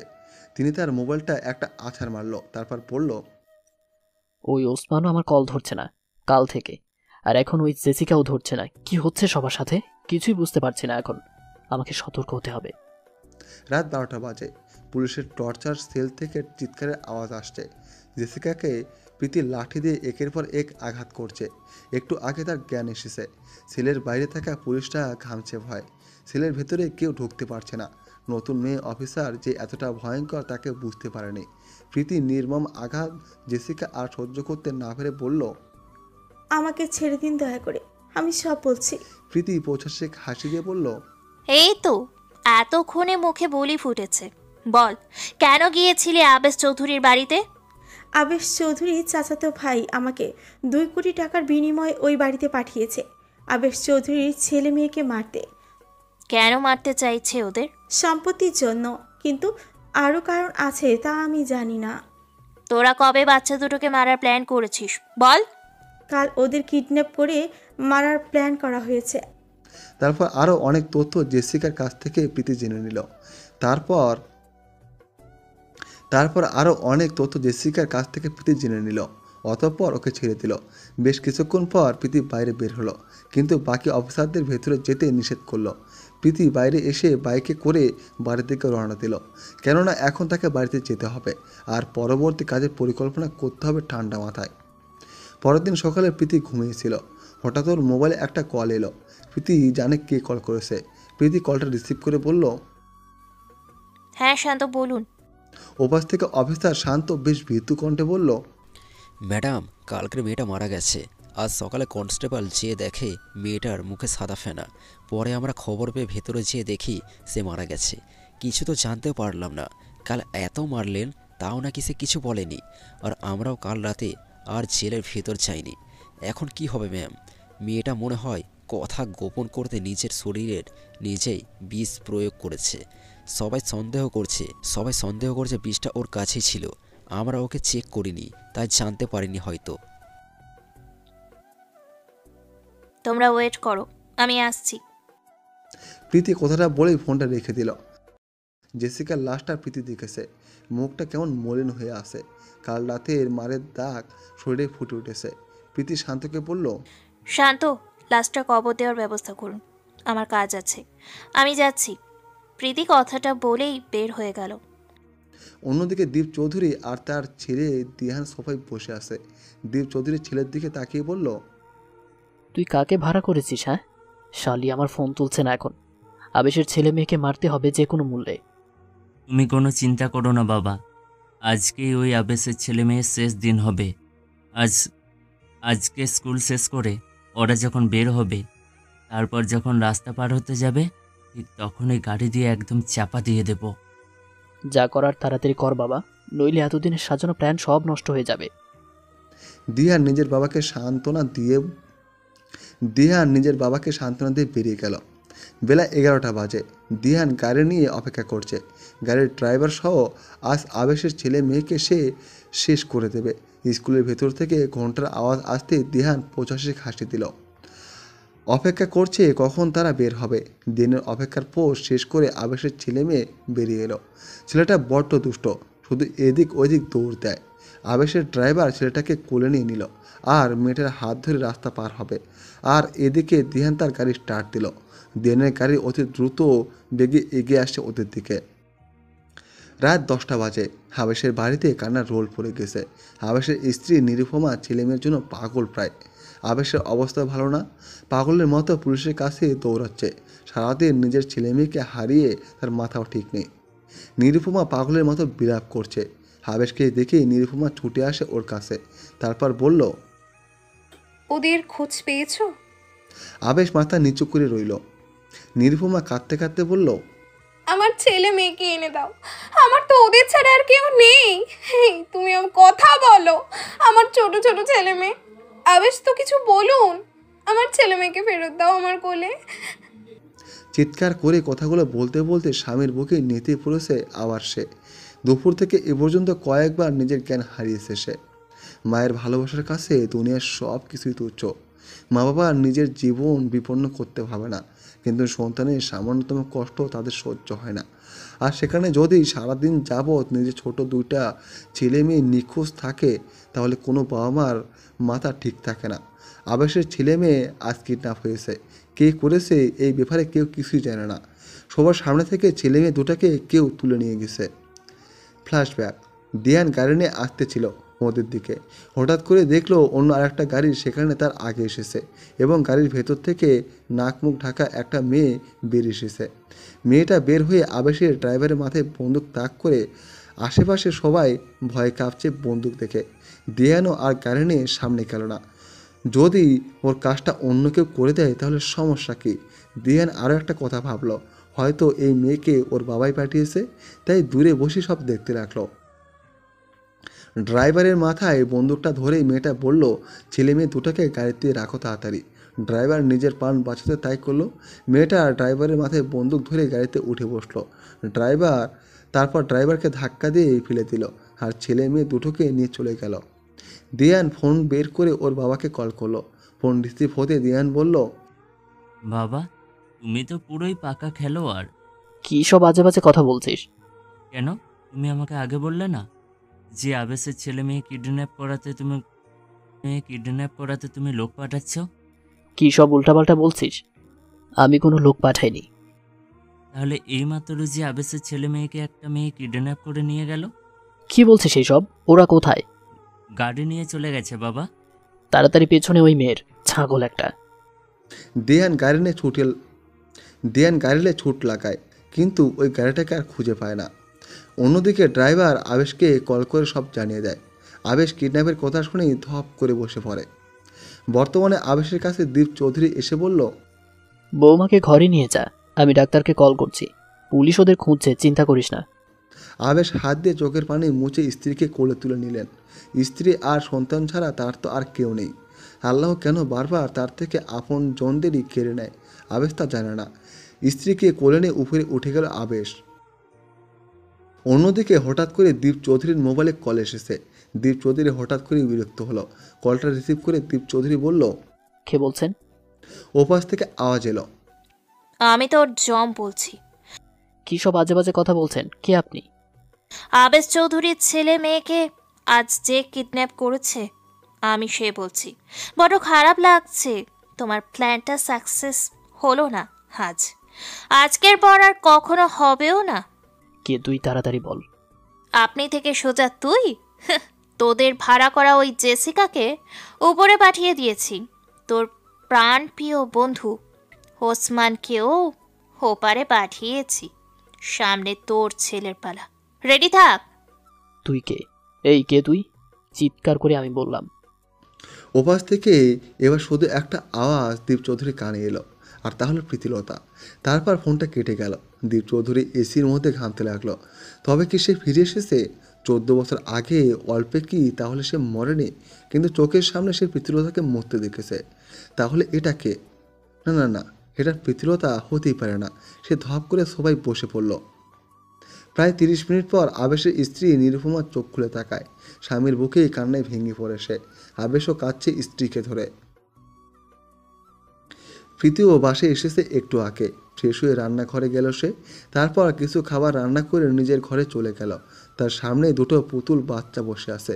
প্রীতির দিকে চোখ গোল গোল করে তাকিয়ে আছে, তাদের মুখ বাঁধা। প্রীতি একটা ছোট লাঠি নিয়ে ছেলেটার সামনে বসলো। তারপর বলল, ক্ষুধা লেগেছে। ছেলেটা মাথা নাড়ালো, যার অর্থ হ্যাঁ। প্রীতি ছেলেটার দিকে ঝুঁকে বলল, আজ চিৎকার করবে? যদি চিৎকার করো তাহলে ফ্যানের সাথে ঝুলিয়ে রাখবো, বুঝেছো? ছেলেটা মাথা নাড়ালো। প্রীতি মেয়েটার দিকে তাকিয়ে বলল, আর একবার যদি পালাতে চেষ্টা করো তাহলে হাত পা কেটে রাখবো তোমার। প্রীতি ছেলে মেয়ে দুটোর হাত পায়ের বাঁধন খুলে দিল। তারপর ওদের হাত মুখ পরিষ্কার করে দিল। তারপর ছেলে মেয়ে দুটোকে কোলে নিয়ে ভাত মাকে খাইয়ে দিতে লাগলো। প্রীতি খোলা আকাশের দিকে তাকিয়ে আছে। ছেলে মেয়ে দুইটা ঘুমিয়ে গেছে। একটু আগে কত কাঁদছিল। তারা তাদের মায়ের কাছে যাবে। এত মায়ের কাছে কেন যেতে হবে? সে ওদের মেরেছে নাকি? ওর সাথে একটু থাকলে কি এমন ক্ষতি হবে? কয়েকদিন পর তো এমনিতেই দিয়ে আসবে। প্রীতি ঘরে গেল।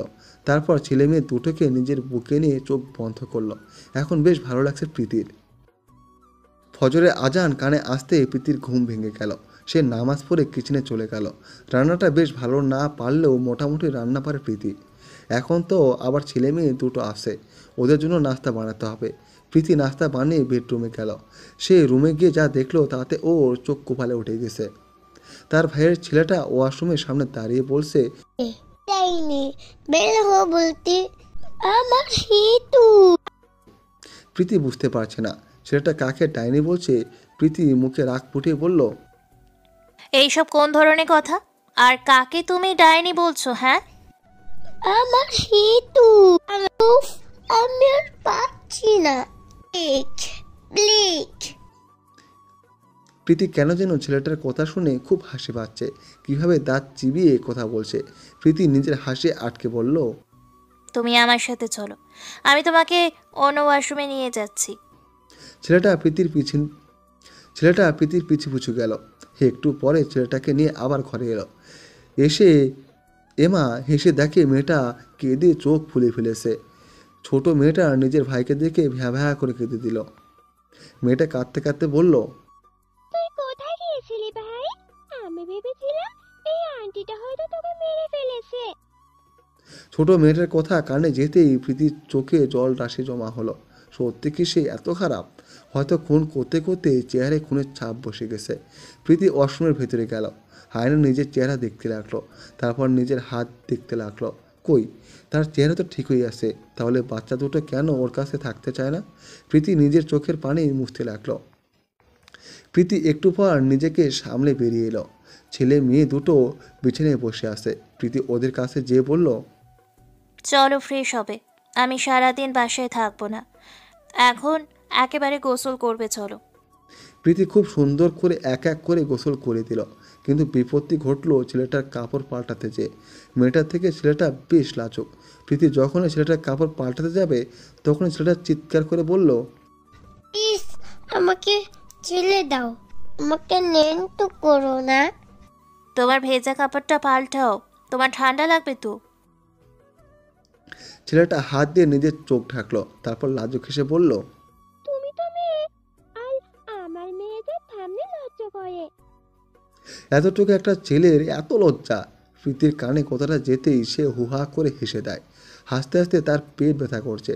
প্রীতির হঠাৎ হাসি বন্ধ হয়ে যায়। নিজের কাজে নিজেই বোকা হয়ে যাচ্ছে। আর 14 বছর পর মন খুলে হাসলো সে। ছেলেটার দিকে তাকিয়ে দেখলো ও গোল গোল চোখে তাকিয়ে আসে। প্রীতি হালকা এসে বলল, ওকে, আমি বাইরে যাচ্ছি, তুমি চেঞ্জ করো কেমন? ছেলেটা মাথা নাড়ালো। প্রীতি ওদের খাইয়ে দিয়ে নিজেই রেডি হয়ে গেল। আজ ভার্সিটি যেতে হবে তা। যাওয়ার আগে সে ছেলে মেয়ে দুটোর সামনে বসে বলল, আমি কখনো আসবো জানি না, তোমরা সাবধানে থাকবে। আসার সময় তোমাদের জন্য সব নিয়ে আসবো কেমন? ঘরে খাবার আছে, খেয়ে নিও। ভালো না লাগলে টিভি দেখো, আমি আসছি। তারপর প্রীতি সব কিছু লক করে চলে গেল। আবেদ চৌধুরী নিজের স্ত্রীকে হাসপাতালে ভর্তি করেছে কাল রাতেই। তার অবস্থা ভালো না। ছেলে মেয়ের জন্য সে পাগল। পুলিশরাও তাদের খুঁজে পাচ্ছে না। অপরদিকে দীপ চৌধুরী নিজের বাড়িতে বসে আছে। তার পাশে স্ত্রী আর ছেলে বসে আছে। দীপ চৌধুরীর স্ত্রী বলল, প্রীতি কি করে ফিরে আসতে পারে? ও তো 14 বছর আগেই মরে গেছে। আমিও তো সেটা বুঝতে পারছি না। আমি নিজে ওকে মরতে দেখেছি। আমি নিজের হাতে ওকে গাড়ি চাপা দিয়ে মেরেছি। তারপর ওর লাশ নির্জন রাস্তায় ফেলে এসেছি। ওর যেই অবস্থা ছিল তাতে ওর বেঁচে থাকার কথা না। আমি নিজের হাতে ওকে মেরেছি রায়না, দীপ চৌধুরী বলল। কেউ আমাদের ফাঁসাচ্ছে ডায়না, আমার খুব ভয় করছে। ও বলেছে জেসিকা আর ওসমানকে নাকি মেরে ফেলেছে। এবার নাকি আমাদের দিহানের পালা। ও, তুমি শুধু শুধু ভয় পাচ্ছ বাবা। প্রীতি যদি ওইবার বেঁচেও যায়, কিন্তু এইবার আর বাঁচবে না। আমাদের সাবধানে থাকতে হবে। আর আবাসের সাথে এখন এমনভাবে মিশতে হবে যেন ও কিছু বুঝতে না পারে, আমাদের যেন অন্ধের মতো বিশ্বাস করে। প্রীতি নিজের ভার্সিটিতে এসেছে, কিন্তু ভার্সিটিতে আসতে এমন কিছু ঘটলো যা সে কল্পনাও করেনি। কয়েকটা ছেলে মেয়ে সে আসতে তার দিকে কালো রং ছুঁড়ে মারল। প্রীতির অপদামস্তক কালো রঙে ভরে গেছে। ছেলে মেয়েগুলোর দিকে তাকিয়ে দেখলো তারা হাসছে, তাদের হাতে ছোট ছোট বালতি।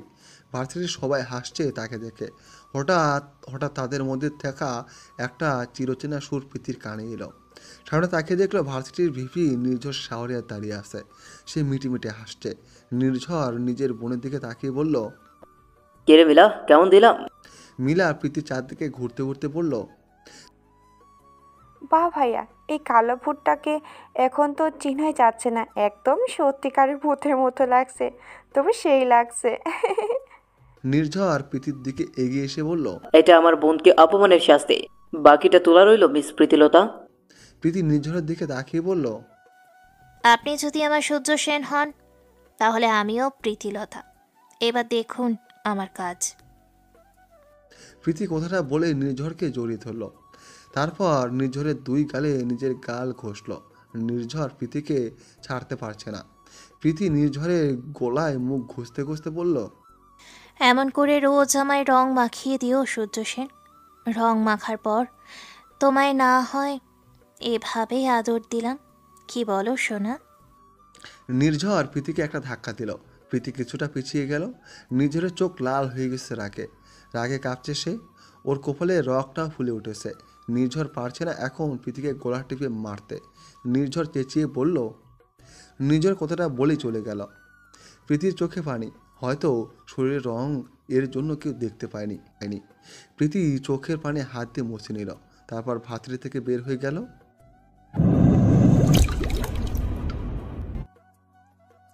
প্রীতি ভার্সিটি থেকে বাসায় চলে এসেছে। শরীর এখনও কালো রঙে ভর্তি। রাস্তা দিয়ে আসার সময় অনেকে তাকে দেখে হাসছিল। প্রীতি বাসায় এসে দেখলো ছেলে মেয়ে দুটো ঘুমিয়ে আছে। প্রীতি ওদের কপালে চুমু দিল। তারপর ফ্রেশ হতে চলে গেল। প্রীতি ফ্রেশ হয়ে এসে দেখলো ওরা এখনও ঘুমাচ্ছে। গায়ের রঙগুলো ওঠাতে বেশ সময় লেগেছে। প্রীতি মাথা মুছতে ছেলে মেয়েদের কাছে গেল। তারপর আদুরে গলে ডাকতে লাগলো, বাবাই ওঠো, আমার মা তাড়াতাড়ি ওঠো, খাবার খেতে হবে তো সোনা। প্রীতির আদুরে গলায় ছেলে মেয়ে দুটো চোখ খুলে তাকালো। প্রীতি মুচকি হেসে বলল, তাড়াতাড়ি ওঠো, এখন খেয়ে নেবে, আর দেরি করা যাবে না। প্রীতি খাবার নিয়ে আসার জন্য যাবে। এমন সময় পেছন থেকে মেয়েটা বলল, আমরা তোমার কাছে থাকবো না, আমার আব্বু আম্মুর কাছে যাব, আমাদের বাসায় দিয়ে আসো। প্রীতি মেয়েটার কথায় কোনো জবাব দিল না। আবারও হাঁটা দিল কিচেনের দিকে। ঘড়ির কাঁটায় রাত 9টা। প্রীতির বাড়িটা বেশ নিরিবিলি। একা এই বাড়িটাতে থাকে। বাড়িটা কেমন যেন একটা নিস্তব্ধ ভাব নিয়ে থাকে সবসময়। প্রীতির কাছে ছেলে মেয়ে দুটো আসতে চায় না। প্রীতিও ওদের খুব একটা জোর করে না। জোর করে আটকে রেখেছে ওদের, এটাই তো অনেক। বারান্দায় বসে সিগারেটের ধোঁয়া শূন্য উড়িয়ে দেয় প্রীতিলতা। চোখের পানিতে গাল গলা ভিজে গেছে। 5-6টা সিগারেট শেষ, একটার পর একটা খাচ্ছে। আজকাল নিজেকে শেষ করে দিতে ইচ্ছে করে ওর। ভালো লাগে না আর এই জীবন। মরণটাই যেন তার একমাত্র বন্ধু। জীবনের কোনো মানে এখন আর খুঁজে পায় না। পাবে কী করে? নিজের ভাইয়ের কাছে চাইলে যেতে পারে না। চাইলেই সন্তানতুল্য ওই ছেলে মেয়ে দুটোকে বুকে জড়াতে পারে না। চাইলেই ভালোবাসার মানুষটাকে নিজের আসল পরিচয় দিতে পারে না। 14 বছর ধরেই অভিনয় করে আসছে, আর যেন পারছে না সে। এই তো সে কাঁদছে, কিন্তু কেউ তার চোখের পানি মুছে দেওয়ার নেই। আকাশের দিকে তাকে দীর্ঘ নিঃশ্বাস ছাড়ছে। নিজেকে আজকাল জোকার মনে হয় প্রীতির, যার এক এক সময় এক একটা রূপে অভিনয় করতে হয়। আকাশের দিকে তাকিয়ে নীরবে চোখের পানি ফেলছিল প্রীতি। হঠাৎ নিজের গালে নরম একটা স্পর্শ পেল সে। পাশে তাকিয়ে দেখলো ছেলেটা দাঁড়িয়ে আছে। কত মায়া এই ছোট মুখটাতে। ছোট ছেলেটা তার স্পষ্ট ভাষায় বলল, তুমি কাঁদছো কেন আন্টি? তুমি সিগারেট খাও? এটা তো পাতালো খায়, তাই গেলে মানুষ তাড়াতাড়ি মরে যায়। আন্টি তুমি তো কেউ না। কেন যেন এই ছোট ছেলেটার কথায় প্রীতি হিসকিতে কেঁদে উঠল। বড্ড কষ্ট হচ্ছে। এই ছেলে মেয়ের মধ্যে এত মায়া কেন প্রীতি জানে না? ওদের তো সে কাছে টানতে চায় না। তাহলে কেন ওর এই পাপে ভরা জীবনে ওরা জড়িয়ে যাচ্ছে? ছোট ছেলেটা প্রীতির মাথায় নিজের ছোট নরম হাতটা বুলে দিতে দিতে বলল, তুমি তো আমার দোলে এনে তো। তুমি তো খারাপ মানুষ।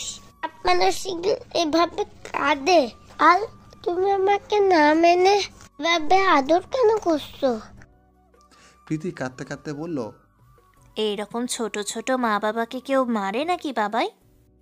আমাদের একদম ছোট বলবে না, আমরা অনেক বড়। প্রীতি পাশে তাকিয়ে দেখলো ছোট মেয়েটা কোমরে হাত দিয়ে কথাগুলো বলছে। প্রীতি চোখের পানি মুছে বলল, আমি তো ভুলেই গেছিলাম তোমরা অনেক বড়। দাঁড়াও দেখাচ্ছি মজা। প্রীতি ছেলে মেয়ে দুটোকে কাতুকুতু দিতে লাগলো, আর ছেলে মেয়ে দুটো হাসতে হাসতে ফ্লোরে ঘোরাঘুরি খাচ্ছে। প্রীতির প্রাণহীন গিয়ে আজ হাসির জোয়ার, প্রীতিও হাসছে। রাত গভীর, প্রীতি নিজের বাড়ি থেকে বের হয়ে গেল। ছেলে মেয়ে দুটো ঘুমিয়ে গেছে। প্রীতি বাসার বাইরে এসে নিজের বাইক স্টার্ট দিল, তারপর এগিয়ে চলল নিজের গন্তব্যে। অনেকক্ষণ পরে একটা বিশাল বড় বাড়ির সামনে প্রীতি বাইকটা থামায়। বাড়িটার দিকে কিছুক্ষণ তাকিয়ে থাকে সে। হ্যাঁ, এই বাড়িতেই তো তার বউ হয়ে আসার কথা ছিল, কিন্তু তা আর হলো না। এখানে তার স্বপ্ন মানবের বাস। প্রীতি দেয়াল টপকে বাড়ির ভিতরে ঢুকে গেল। প্রীতি খুব সাবধানে দোতলায় উঠে গেল, তারপরে একটা ঘরে প্রবেশ করলো। ঘরের মধ্যে কোনো আলো নেই, তবে চাঁদের আলোয় বিছানায় ঘুমিয়ে থাকা যুবকটাকে দেখা যাচ্ছে। কত নিশ্চিন্তে ঘুমিয়ে আছে সে, কিন্তু তার জন্য এখনো যে কেউ রাত জাগে, সেই খবর কি এই স্বপ্ন পুরুষ জানে? প্রীতি ছেলেটার পাশে যেয়ে বসলো, তারপর কপালে পড়ে থাকা চুলগুলো সরিয়ে দিল। কত শান্ত হয়ে ঘুমিয়ে আছে। আর কখনো কি তাকে এভাবে দেখা হবে তা প্রীতি জানে না। বলা তো যায় না কখন ওপারে যাওয়ার সময় চলে আসে। আচ্ছা, শরীরের রং বদলে গেলে কি মানুষ বদলে যায়? হয়তো তাই হবে। তা না হলে তার সূর্য সেন কেন তাকে চিনতে পারছে না? এভাবে ভুলে যাওয়ার তো কথা ছিল না। সে কি একবারও তার প্রীতিলতাকে চিনতে পারেনি? সে তো নিজের কাজে সব সময় প্রমাণ দিয়ে চলেছে মানুষটার কাছে, কিন্তু তবুও এই মানুষটা কেন তাকে চিনতে পারছে না? প্রীতি নির্ঝর নামক তার স্বপ্ন পুরুষের কপালে একটা চুমো দিল। ঘুমের মাঝে নিজের পাশে কারো উপস্থিতি বুঝতে পেরে নির্ঝর চোখ খুলল, আর খপ করে প্রীতির হাত ধরে ফেলল। নির্ঝরের হঠাৎ জেগে যাওয়ায় প্রীতি কেঁপে উঠল। প্রীতি নির্ঝরকে ধাক্কা দিয়ে সরিয়ে দিল। প্রীতি বেশি দূরে যেতে পারল না, তার আগে নির্ঝর তাকে ধরে ফেলল। তারপর বলল, কে আপনি? এত রাত্রে আমার ঘরে কি করছেন? আপনি এর আগেও আমার ঘরে এসেছিলেন, কিছুদিন আগেও আপনি এসেছিলেন, কিন্তু আমি আপনাকে ধরার আগেই চলে গেছেন। কেন আসেন এখানে আপনি? প্রীতি জবাব দিল না। এখানে বেশিক্ষণ থাকলে সে ধরা পড়ে যাবে। তাই উপায় না পেয়ে হাজর নির্ঝরের মুখে চেতনানাশক স্প্রে করে দিল। প্রীতি নির্ঝরকে ধরে বিছানায় শুয়ে দিল। তারপর কিছুক্ষণ নির্ঝরের দিকে তাকিয়ে থাকলো। নির্ঝরের দুই চোখে চুমু দিল প্রীতি। নির্ঝরের গায়ে একটা চাদর দিয়ে ঢেকে দিল, তারপর আবারও বেরিয়ে গেল। চারদিকে ঘুটঘুটে অন্ধকার, কোথাও জনমানবের চিহ্ন নেই। প্রীতি নিজের মুখ থেকে মাস্কটা খুলল, তারপর পেছনের পকেট থেকে একটা ফোন বের করলো। মোবাইলটা অন করলো প্রীতি, তারপর একটা নাম্বারে কল করলো। কিছুক্ষণ বাজার পর প্রীতির কল ওপাশ থেকে রিসিভ হলো। ওপাশ থেকে একটা চিরচেনা কণ্ঠ প্রীতির কানে ভেসে আসছে। আজ কতদিন পর এই কণ্ঠটা শেষ শুনছে। ফোনের ওপাশ থেকে আবেশ কথা বলছে, কিন্তু প্রীতি কথা বলছে না। অবশেষে আবেশ কোনো সারা শব্দ না পেয়ে বলল, এত রাতে ফোন করে মানুষকে কেন জ্বালাচ্ছেন? যত সব। আবেশ ফোন রাখতে যাবে, এমন সময় একটা কথা শুনে সে থমকে গেল। নিজের সন্তানদের চাই আবেশ চৌধুরী। আবেশ কাপা স্বরে বলল, আপনি কে? প্লিজ আমার ছেলে মেয়েদেরকে ফিরিয়ে দিন। আমার স্ত্রী হাসপাতালে ভর্তি, ওরা ছাড়া আমার কেউ নেই। দয়া করে ওদের কোনো ক্ষতি করবেন না। আপনার কত টাকা লাগবে আমাকে বলুন, কিন্তু তবুও আমার ছেলে মেয়ের কিছু করবেন না। আমি আপনার পায়ে ধরি বোন, দয়া করুন। আবেশ কথাটা বলে কাঁদতে লাগলো। প্রীতির বুকটা ফেটে যাচ্ছে। প্রীতির নিজের কণ্ঠে অতি কষ্টে রাগ ফুটিয়ে বলল, আপনি অতিরিক্ত কথা বলেন। আমি কি আপনার কাছে টাকা চেয়েছি? আপনার টাকার আমার দরকার নেই। আপনার স্ত্রী কেমন আছে আগে সেটা বলুন। আমার নিরুপমা ভালো নেই, কাল থেকে কিছু খায়নি, ঘুমায়ও না, পাগলের মতো করছে। নিরুপমা কিছু হলে আমি মরে যাব, একটু দয়া করুন। আপনার স্ত্রীর কাছে কি ফোনটা দেওয়া যাবে? হ্যাঁ। তাহলে তাকে ফোনটা দিন। ফোনটা দিয়ে বলুন তার সন্তানকে যে কিডন্যাপ করেছে সে কল করেছে। আবেশ দৌড়ে নিরুপমার কাছে গেল। সে বালিশে ফুপিয়ে কাঁদছে। আবেশ স্ত্রীর কাছে যে বলল, নিরু কথা বলো। আমি কারোর সাথে কথা বলবো না। আমাকে আমার ছেলে মেয়ে এনে দাও আবেশ। ওরা কোথায় আছে আমি জানি না, আর তুমি নাটক করছো আমার সাথে। একটু শান্ত হও নিরু, যে কিডন্যাপ করেছে সেই কল করেছে। তোমার থেকে নাকি তার কথা আছে, একটু কথা বলো লক্ষ্মী। নিরুপমা স্বামীর হাত থেকে খাবলে ফোনটা নিয়ে নিল, তারপর বলল, আমার ছেলে মেয়েকে কেন নিয়ে গেলে? আমি তো কারো ক্ষতি করিনি। আমার কোলটা খালি করো না, আমি আমার বাচ্চাদের ফেরত চাই। আমাকে ভিক্ষে দাও সন্তান। নিরুপমা কাঁদতে লাগলো। একটা শর্তে দিতে পারি। কি শর্ত বলো? আমি রাজি, যা বলবে সব করব। দরকার হলে আমাকে মেরে ফেলে দাও, কিন্তু ওদের ছেড়ে দাও। কে বলেছে আমি ওদের মারবো? দরকার হলে নিজের জীবনটাই দিয়ে দেবো আমি, তাও ওদের কিচ্ছু হতে দেব না। আর আপনাকে এখন থেকে ঠিক করে খেতে হবে, নিজে যত্ন নিতে হবে, তবেই ওদের দেব আমি। আমি আমি এখনই খাবার খাবো, শুধু আমার মানিকদের ফেরত দাও। 2 দিন পর ফেরত পাবেন। আর একটা কথা, ওদের ফেরত পাবার পর দূরে কোথাও পাঠিয়ে দেবেন। এখানে ওদের জীবনের ঝুঁকি আছে। আপনার আত্মীয়ের মধ্যেই কেউ ওদের খুন করতে চায়। নামটা আপনাদের এখন বলতে পারবো না। আর হ্যাঁ, আমি যে কল করেছি এই ব্যাপারটা কাউকে কিছু বলবেন না।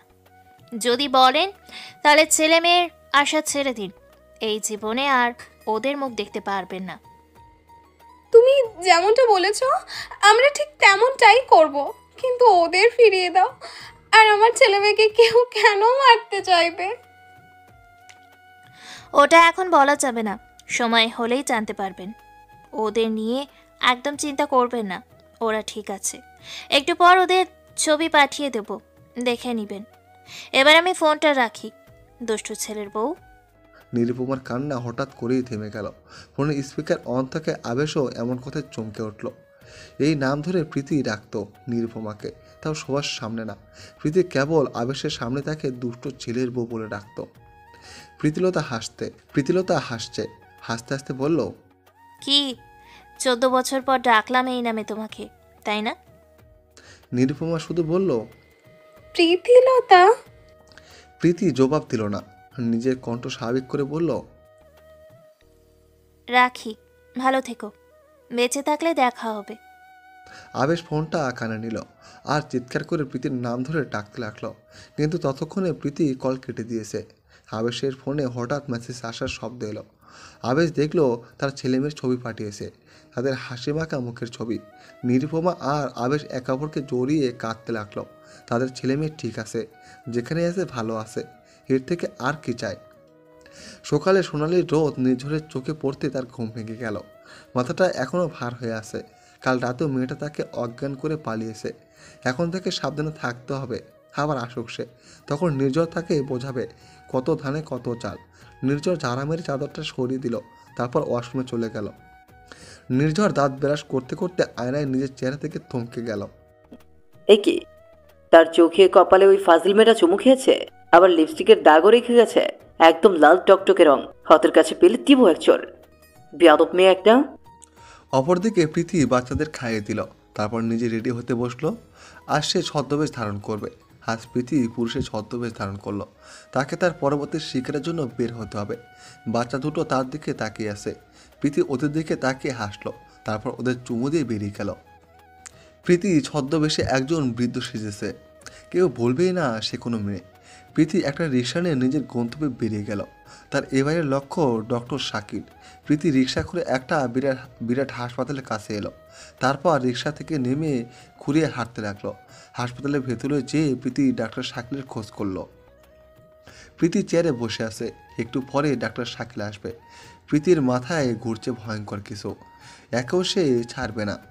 যে লোকটা তার মাকে তার ওই সামনে 2 বার ধর্ষণ করেছে, তাকে সে কি করে ছাড়বে? প্রায় 1 ঘন্টা পর ডাক্তার শাকিল এলো। কয়েকজনের পর প্রীতির সিরিয়াল। সে আজ শাকিলের কাছ থেকে চিকিৎসা নেবে।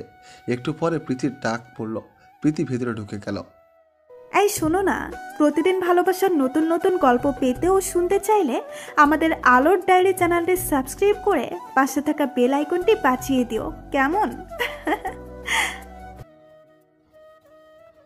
প্রীতি শাকিলের সাথে কথা বলছে আর টেবিলের নিচে কিছু একটা করছে। প্রীতির চেহারা দেখে কেউ বলবে না সে একজন মেয়ে, আর সে এমনভাবে হেসে হেসে কথা বলছে যে শাকিল কেন কেউ প্রীতিকে সন্দেহ করবে না। প্রীতি টেবিলের নিচে যা যা সেট করার তা করে দিয়েছে। তারপর প্রীতি বলল, স্যার গো, পায়ের ব্যথায় রাইতে ঘুমাইতে পারি না, বউ খালি বকে আমারে, কিছু একটা করেন, পায়ের গিটায় এমন ব্যথাছে ময়রা যাইতে মন চায়। শাকিল পুরুষরূপী প্রীতির দিকে তাকিয়ে ঝাঁঝালো গলায় বলল, আরে আপনি বড্ড বেশি কথা বলেন। এই নিন, এখানে কিছু টেস্ট দিয়েছি, টেস্টগুলো করিয়ে আসবেন। এখন যান আপনি, আধ ঘন্টা ধরে বক বক করে যাচ্ছেন। প্রীতি হালকা হেসে বেরিয়ে গেল। তারপর নিজের অফিসের দিকে রওনা দিল। অপরদিকে নিরুপমাকে আবেশ বাড়িতে নিয়ে এসেছে। তার ছেলে মেয়ে ভালো আছে জানার পর থেকে পাগলামি আর করছে না, তবে বেশ অসুস্থ সে। নিরুপমা নিজের ঘরে শুয়েছিল। এমন সময় ওর ঘরের দরজায় কেউ নক করলো। নিরুপমা ভেতরে আসতে বলতেই নক করা ব্যক্তির ভেতরে ঢুকলো। নিরুপমা নিজের ছোট ভাইকে দেখে দু হাতে জড়িয়ে ধরল, তারপর চুমু খেলো তার গালে। নিরুপমা নিজের ভাইকে বলল, এই 2 দিন তো কম করলি না আমার জন্য, দিন রাত এক করে পুলিশের কাছে ছুটলি, আবার হাসপাতালেও আমায় নিয়ে কত করলি, এত ভালো কেন তুই ভাই? নিজের বোনের জন্য করবো না তো কার জন্য করব? পুস্কু 2 টাকা তো এখনো খুঁজে পেলাম না। নিরুপমা নিজের ভাইয়ের দিকে তাকিয়ে বলল, একটা কথা বলবো ভাই? বলো। যে ওদের কিডন্যাপ করেছে সে কাল রাতে তোর দুলাভাইকে কল করেছিল।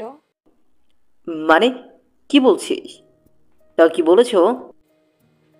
বাবুরা ভালো আছে আর 2 দিন পর আমার সন্তান ফেরত দেবে, তবে একটা শর্ত আছে। কি শর্ত?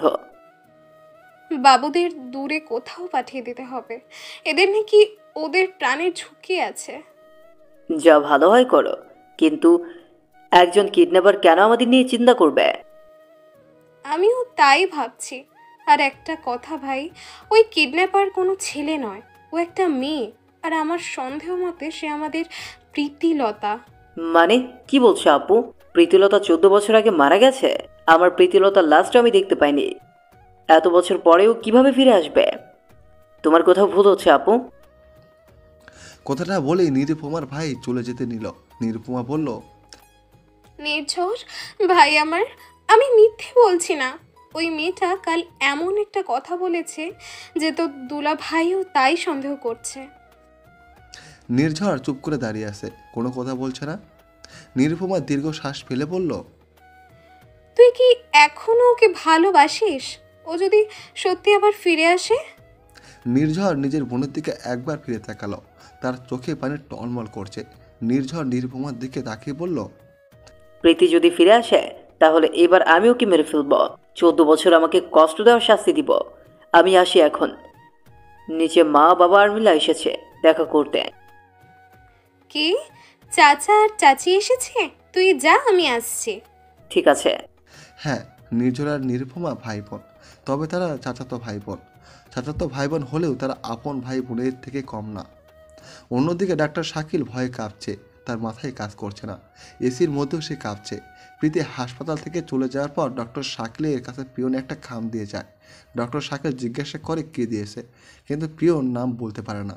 শাকিল খামটা খুলতেই তার ভেতর থেকে কিছু ছবি বেরিয়ে আসে, যেখানে স্পষ্ট দেখা যাচ্ছে তিনি চারুলতা অর্থাৎ প্রীতির মাকে নির্যাতন করছে, আর আয়ান চৌধুরীকে বাকিরা প্রহার করছে। খামের ভেতরে থেকে শাকিল একটা চিরকুট পায়, কাঁপা কাঁপা হাতে সেটা পড়তে শুরু করে। তোমার মৃত্যু হয়ে আয়ান চৌধুরী ফিরে এসেছে শাকিল, তোমায় আমি কঠিন মৃত্যু দেব। নিচে নাম লেখা, আয়ান চৌধুরী। শাকিল ভয়ে কাঁপছে চিঠিটা পড়ার পর। এই হাতের লেখা তার খুব চেনা, এটা তার বন্ধু আয়ানের লেখা, কিন্তু সে তো 14 বছর আগে মারা গেছে। নিজের হাতে তাকে মাটি চাপা দিয়েছে সবাই মিলে। ওর মাথায় কাজ করছে না, তবে কি এখন আয়ান বেঁচে আছে? শাকিল ছবিগুলোকে ছিঁড়ে টুকরো টুকরো করে ফেলল ভয়। তারপর পাগলের মতো বাড়ির দিকে রওনা দিল। প্রীতি বাড়ি ফিরল সন্ধ্যায়। বাচ্চা দুটো খেলছে ফ্লোরে বসে। প্রীতি ওদের জন্য অনেক কিছু কিনে এনেছে। বাচ্চা দুটো প্রীতির হাতে খেলনা দেখেই দৌড়ে এলো। প্রীতি ওদের জিনিসগুলো দিয়ে ওয়াশরুমে চলে গেল। কোনো কথা বলল না। ওদের কাছে টেনে কষ্ট ছাড়া আর কিছুই পাবে না সে। কথা অনুযায়ী কালকে দিয়ে আসবে, তাহলে ওদের কাছে টেনে কী লাভ? শুধু শুধু আবার কষ্ট পাবে। কাল থেকে আবারও সে একা। এই একাকিত্ব হার তাকে ছাড়ল না। রাত হয়ে গেছে অনেক। আকাশে আজ তারার মেলা। নির্ঝর আকাশের দিকে তাকিয়ে আছে। চাঁদের আলোয় চারদিক আলোকিত। নির্ঝরের হাতে একটা ছবি। এই ছবিটা দেখে 14টা বছর পার করেছে সে। নির্ঝর ছবিটার দিকে তাকিয়ে বলল, আমার প্রীতিলতা, তুই কি সত্যি ফিরে আসবি আমার জীবনে? সত্যি কি নির্ঝর শাহরিয়ার কথা তোর মনে আছে, নাকি পাল্টে গিয়েছিস? আমি তো পাল্টাইনি, জানিস ভার্সিটিতে একটা মেয়ে এসেছে, ওর নামও প্রীতিলতা। ও যেদিন ওর নামটা বলেছিল ওই দিন থেকেই ওকে দেখলে আমার রাগ হয় খুব। আর জানিস ওই মেয়েটা একদম তোর মতো। এত উল্টাপাল্টা কথা বলি, তবুও আমার গলায় জড়িয়ে ধরে সবার সামনে। আর তোর মতোই ঠোঁটকাটা স্বভাবের, লোকের সামনেই উল্টাপাল্টা কথা বলে। ওই মেয়েটা আর তোর মধ্যে একটাই তফাৎ, ওই মেয়েটা আধারের মতো কালো, আর তুই পূর্ণিমার মতো সুন্দর। মাঝে মাঝে মনে হয় ওইটা তুই। ওই মেয়েটার জায়গায় তুই কেন ফিরে আসলেন আমার জীবনে, বলতে পারিস?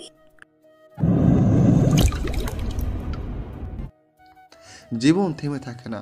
সময়ের সাথে জীবনের মানে পাল্টে যায়। সময়ের সাথে ভালোবাসার রং বদলায়। সময়ের সাথে ভালোবাসার ধরন পাল্টায়। সময়ের সাথে ভালোবাসার প্রকাশের মাধ্যম পাল্টায়।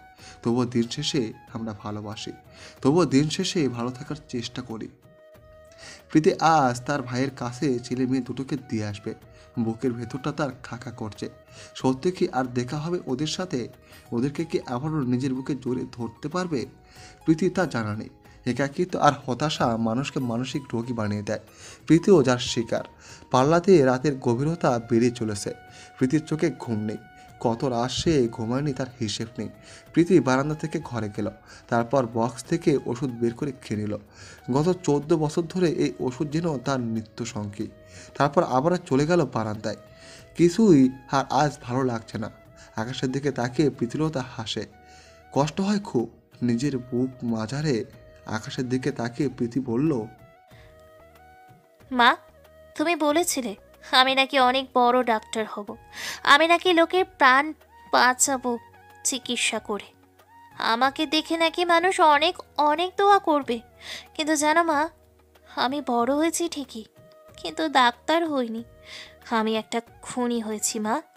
আমাকে এখন সবাই ভয় পায়। খুব রাগ হয় না আমার ওপর? কি করব বলো? আমি চাই না এমন করতে, কিন্তু আমার মাথাটা ঠিক থাকে না। জানো, প্রথম খুনটা করেছিলাম মেন্টাল হাসপাতালে ভর্তি থাকাকালীন এক ডাক্তারকে।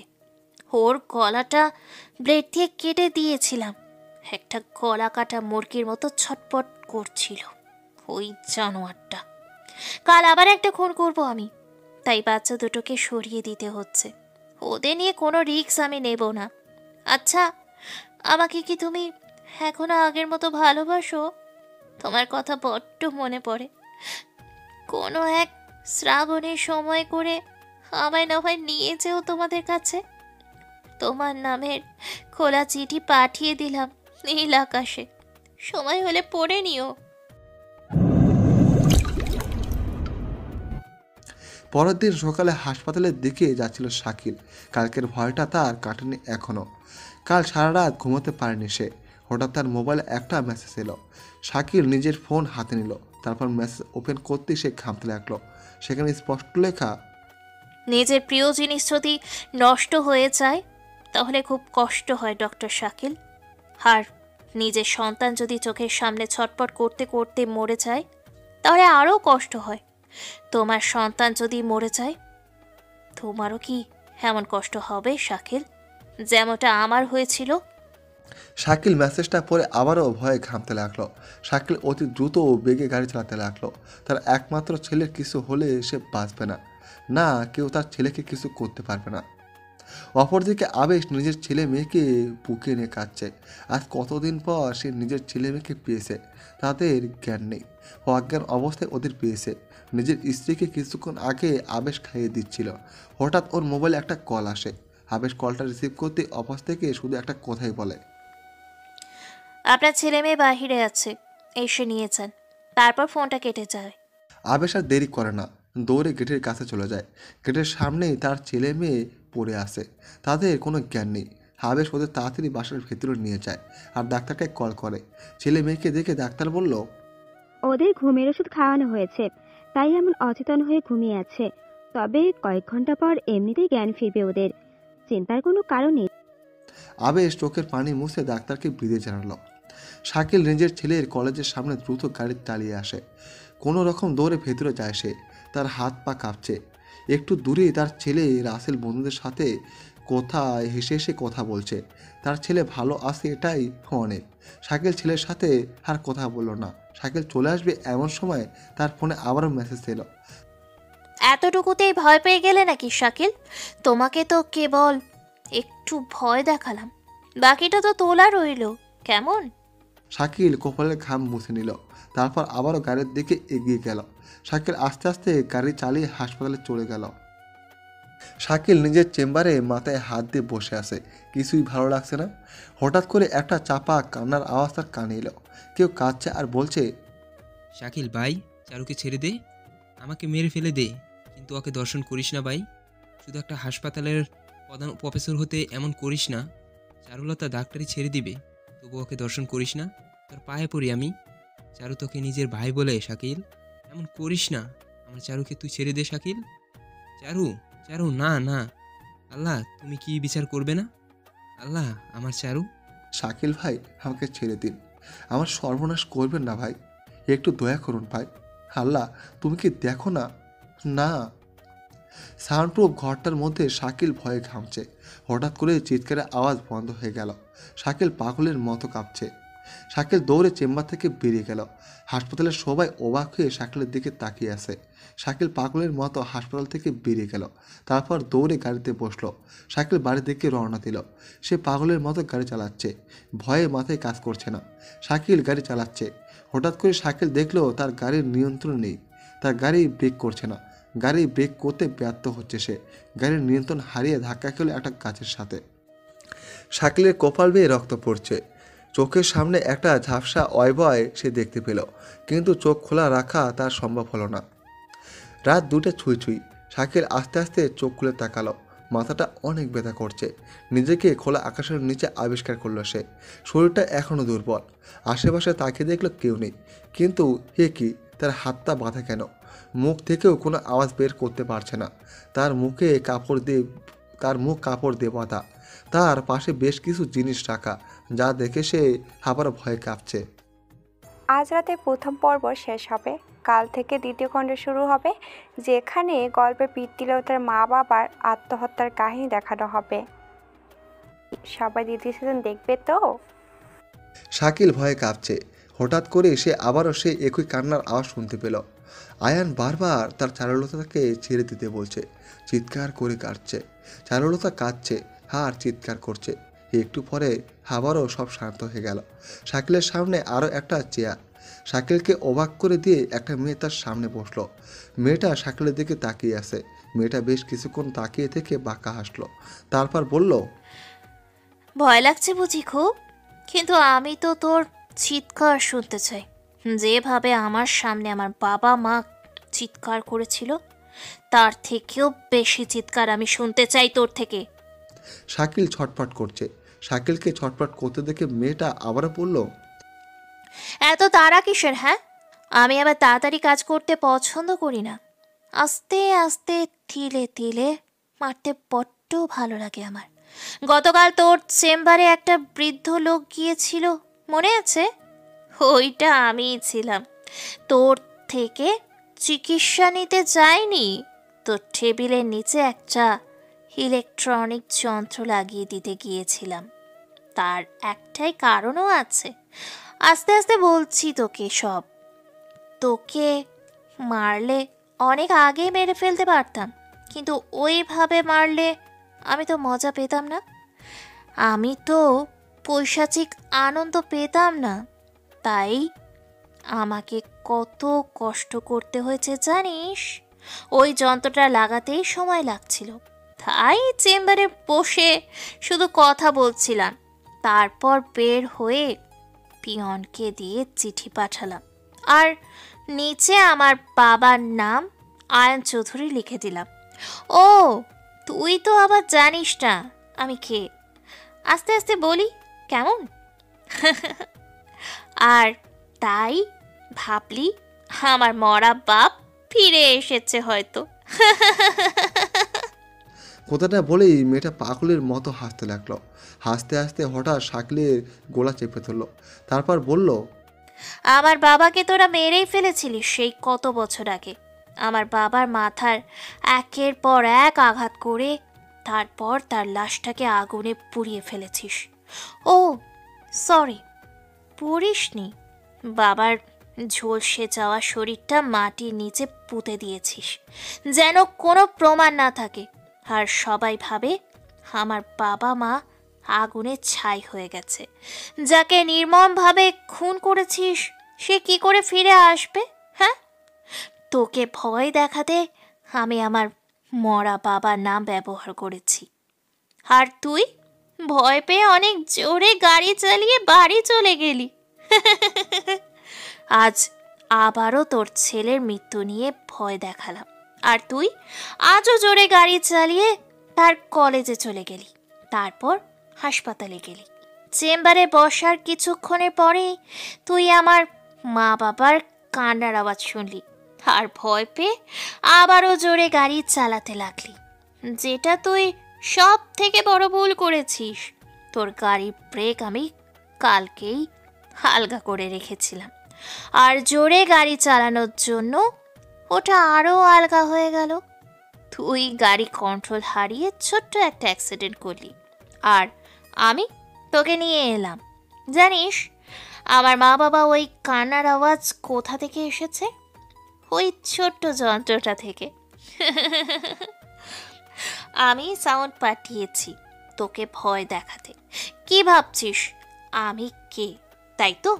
তাহলে শোন, আমি প্রীতিলতা, যে এখন তোর জম হয়ে এসেছে। শাকিল অবাক চোখে তাকিয়ে আছে প্রীতির দিকে। প্রীতি শাকিলের দিকে তাকিয়ে বলল, কি ভাবছিস যাকে গাড়ি চাপা দিয়ে মেরে ফেলেছিস সে কি করে ফিরে এলো? নসিব রে, সবই নসিব। তা না হলে আমি কেন বেঁচে থাকবো? আর ওসমান, তুই এবং বাকিরা কেন আমার হাতে মরবি? শাকিলের শরীরে কাঁপুনি দেখে প্রীতি বলল, কিরে এখনই এই অবস্থা? জানিস ওসমানকে মেরে সেই মজা পেয়েছি, একদম মনের মতো। আর আজ তোকে মারব। জানিস ওসমানের লাশটা আমি টুকরো টুকরো করে কেটেছি, ওর লাশটা আমি 100 টুকরো করেছি, তারপর কেমিক্যাল দিয়ে 2 দিন রেখে দিয়েছি। ব্যাস একদম গলে গেছে, কোনো প্রমাণ নেই। এবার তোকে মারব। তোকে মারার জন্য আমার জান 2টাকে আজ ভাইয়ের কাছে দিয়ে এসেছি। ওরা থাকলে আমি ধরা পড়ে যাব তো। ওরা ভয় পাবে, যেই ভয়টা আমি পেয়েছিলাম, আর যার জন্য আমাকে সাইকো হতে হলো। ওই ভয় আমি ওদের দিতে চাই না। প্রীতি পাশে থাকা একটা চাপাটি আবারও তুলে নিল হাতে, তারপর ওসমানের মুখের কাপড়টা খুলে দিল। চাপাটিটার দিকে অদ্ভুতভাবে প্রীতি তাকিয়ে আছে, তারপর শাকিলের ডান হাতটা স্পর্শ করে বলল, এই হাত দিয়ে আমার মায়ের শরীরে তুই হাত দিয়েছিস। এই হাত দিয়ে তুই আমার নিষ্পাপ মাকে 2 বার ধর্ষণ করেছিস, তাও আমার চোখের সামনে। আমি ছোট প্রীতিলতা সেদিন কিচ্ছু করতে পারিনি। মা বাবার বিপদে নির্মম দর্শকের মতো দেখে গেছি আলমারির মধ্যে। যে হাত দিয়ে আমার বাবাকে মেরেছিস, যেই হাত দিয়ে আমার ভাইকে খুন করেছিস, যেই হাত দিয়ে একটা চেয়ারের জন্য পরপর 2 বার আমার মাকে ধর্ষণ করেছিস, ওই হাত আমি রাখবো না। প্রীতিলতা সেই হাত রাখবে না। প্রীতিলতার চেহারায় এখন কোনো এক দানবী হয়তো ভর করেছে। চেহারা ভয়ঙ্কর রূপ ধারণ করেছে, চেহারা আগুনের মতো লাল হয়ে গেছে। চিৎকার করে কথা বলতে বলতে শাকিলের হাতে একটা কোপ দিয়ে দিল। কোপ পড়ার সাথে সাথে শাকিল চিৎকার করে উঠল। শাকিলের ডান হাতের আঙ্গুলগুলো পড়ে গেছে।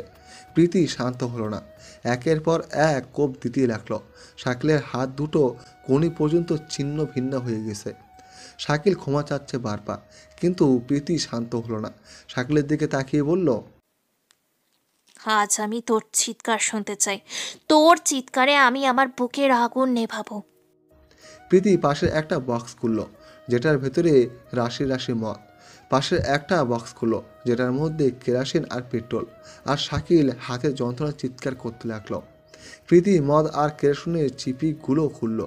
তারপর একটা করে বোতল শাকিলের শরীরে ঢালতে লাগলো।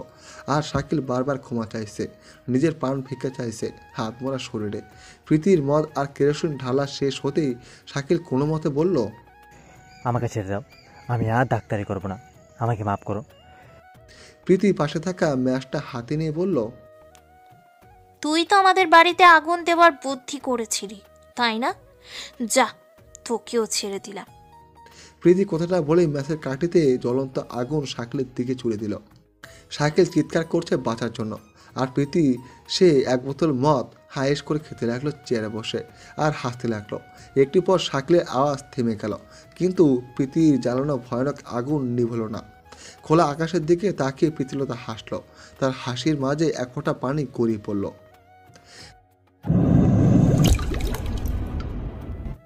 সকালে সোনালি আলো চোখে পড়তে প্রীতির ঘুম ভাঙল। ঘড়িতে তাকিয়ে দেখলো 8টা বাজে। সকাল 5টার দিকে ঘুমিয়েছে সে।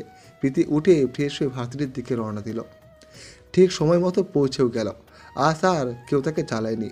তবে প্রীতি আন্দাজ করতে পারছে আজও কিছু হবে তার সাথে। প্রীতি ক্লাস শেষ করে ক্যান্টিনের দিকে যাচ্ছিল, কিন্তু সবাই প্রীতির দিকে তাকিয়ে হাসছে। কিন্তু তাকে নিয়ে হাসার মানেটা বুঝতে না পেরে সে ক্যান্টিনে ঢুকবে। এমন সময় একটা পোস্টারের দিকে তার নজর গেল, যেটা দেখে তার রাগ তরতর করে বেড়ে গেল। কেউ তার কার্টুন ছবি বানিয়েছে আর সেটাকে খুবই বাজে জামা পরানো হয়েছে। রাগে ওর হাত মুষ্টিবদ্ধ হয়ে এলো। পেছন থেকে অট্ট হাসির শব্দ ওই দিকে তাকালো। পেছনে নির্ঝর আর মিলা দাঁড়িয়ে আছে। তাদের ঘিরে আসে প্রায় আরও 100 ছেলে মেয়ে। নির্ঝর প্রীতির কাছে এসে বলল, তোমার জন্য আজকেই এই আয়োজন পছন্দ হয়েছে। আর যাই হোক, তুমি তো আমাকে ভালোবাসো, আর আমি তোমার জন্য এইটুকু করতে পারবো না? প্রীতি নিজের রাগ সামলাতে না পেরে থাপ্পড় মারার জন্য হাত উঠিয়ে ফেলল, কিন্তু আবারও নিজের রাগ কন্ট্রোল করার চেষ্টা করলো। নিজেকে কিছুটা শান্ত করে বলল, আজকের পর আর কখনো আমাকে এখানে দেখবে না। আর হ্যাঁ, আমার এই চলে যাওয়াই তোমাদের কাল হয়ে দাঁড়াবে। মনে রেখো, তোমার আমাকে চেনা উচিত ছিল, নির্ঝর শাহরিয়ার, কিন্তু আমি ভুল। প্রীতির চোখে পানি চলে এসেছে। সে আর কথা বলতে পারছে না, দৌড়ে বেরিয়ে গেল।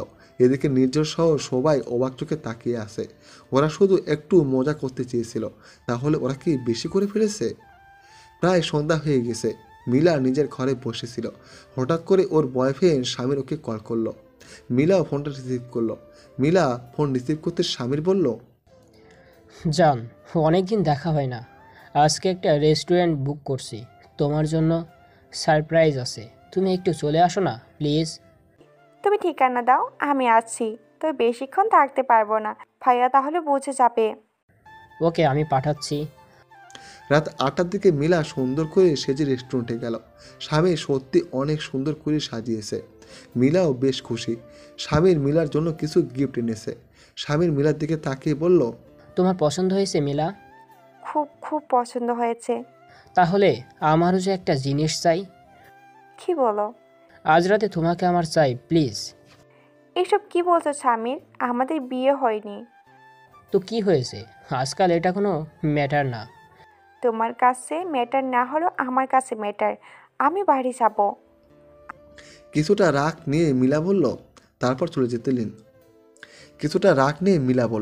তারপর চলে যেতে নিল, কিন্তু যেতে পারলো না।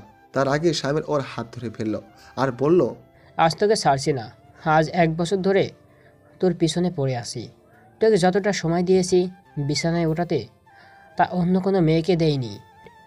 আজ তোকে ব্যবহার করেই ছাড়বো। স্বামীর কথাটা বলেই মিলাকে পাশে থাকা সোফায় ফেলে দিল আর ওর সাথে জোর করতে লাগলো। মিলা কোনো উপায় না পেয়ে পাশে থাকা ভারী ফুলদানি দিয়ে স্বামীর মাথায় আঘাত করলো। স্বামীরকে ধাক্কা দিয়ে সরিয়ে দিল সে। তারপর নিজের ব্যাগ নিয়ে ছুটতে লাগলো। স্বামী নিজের মাথায় হাত দিয়ে বাইরে এলো। এদিকে মিলা বাইরে বেরিয়ে এলো। দৌড়তে দৌড়াতে সে নির্ঝরকে কল করলো। এদিকে স্বামীর তার গার্ডদের নিয়ে মিলার পিছু করছে। মিলা নির্ঝরকে সব বলে তারপর ঠিকানা পাঠিয়ে দিল। মিলা দৌড়তে দৌড়তে হঠাৎ কারো সাথে ধাক্কা খেয়ে পড়ে গেল। সে পড়ে যেতেই স্বামীর লোকেরা ওর কাছে চলে আসলো, আর যার সাথে ধাক্কা খেয়েছে তার দিকে তাকিয়ে স্বামীর বলল, ধন্যবাদ ডার্লিং, তোমার জন্য আজ মিলা পাখিকে ধরতে পারলাম, না হলে পালিয়ে যাচ্ছিল আজ। মিলা পানি ভরা চোখে পাশে তাকালো। মিলা অবাক চোখে দেখলো প্রীতি দাঁড়িয়ে আছে। প্রীতিকে দেখে মিলা বলল, আমাকে বাঁচাও প্লিজ, ও আমাকে দর্শন করবে প্লিজ প্রীতি। প্রীতি প্রীতি প্রীতি কোনো কথা বলল না। স্বামীর এসে মিলাকে হিসকা টানতে উঠিয়ে ফেলল, তারপর নিজের সাথে নিয়ে যেতে নিল, কিন্তু নিতে পারল না। তার আগে সে টান অনুভব করলো। পেছনে তাকিয়ে দেখলো প্রীতি মিলার অন্য হাত ধরে আছে। স্বামীর মিলাকে সামনে নিতে পারছে না। মিলা অবাক চোখে প্রীতিকে দেখছে। এই মেয়েটার শক্তির কাছে স্বামীর পারছে না, আর মিলার হাতটা মনে হয় প্রীতি চিরিয়ে নেবে এমনভাবে ধরেছে। স্বামীর কিছু বলবে তার আগেই প্রীতি ওর বুকে বরাবর লাথি দিল। মিলাকে ধাক্কা দিয়ে সরে দিল, তারপর স্বামীরকে মারতে লাগলো। স্বামীর গাঁটটা প্রীতির সাথে পারছে না। 10 মিনিটের মধ্যে সবাইকে প্রীতি আদমার করে দিয়েছে, আর মিলা অবাক চোখে দেখছে। আর মিলার পেছনে দাঁড়িয়ে নিজের অবাক চোখে দেখছে। মাত্র সে এসেছে, তারা নিজেদের চোখে বিশ্বাস করতে পারছে না। এটাই কি তাদের ভার্সিটির শান্তশিষ্ট প্রীতিলতা? প্রীতি ওদের মেরে রাস্তা থেকে নিজের ঘড়ি চশমার ব্যাগ তুলে নিল, তারপর সামনের দিকে হাঁটা দিল।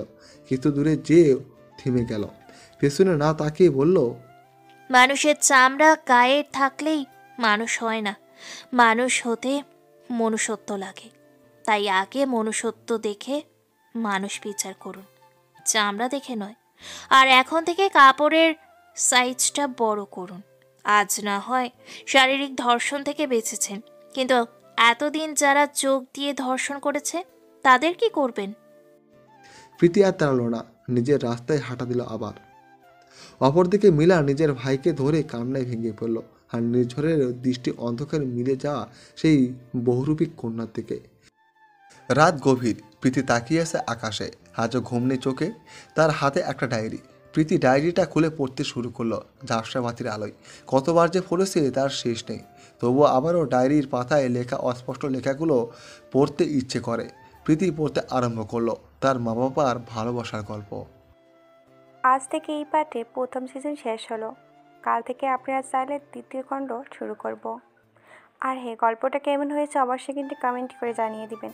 আগামীকাল থেকে আপনারা চাইলে প্রীতিলতার মা বাবার ভালোবাসা নিয়ে দ্বিতীয় খণ্ডতে উপস্থিত হব। ধন্যবাদ সবাইকে এতক্ষণ আমাদের পাশে থাকার জন্য।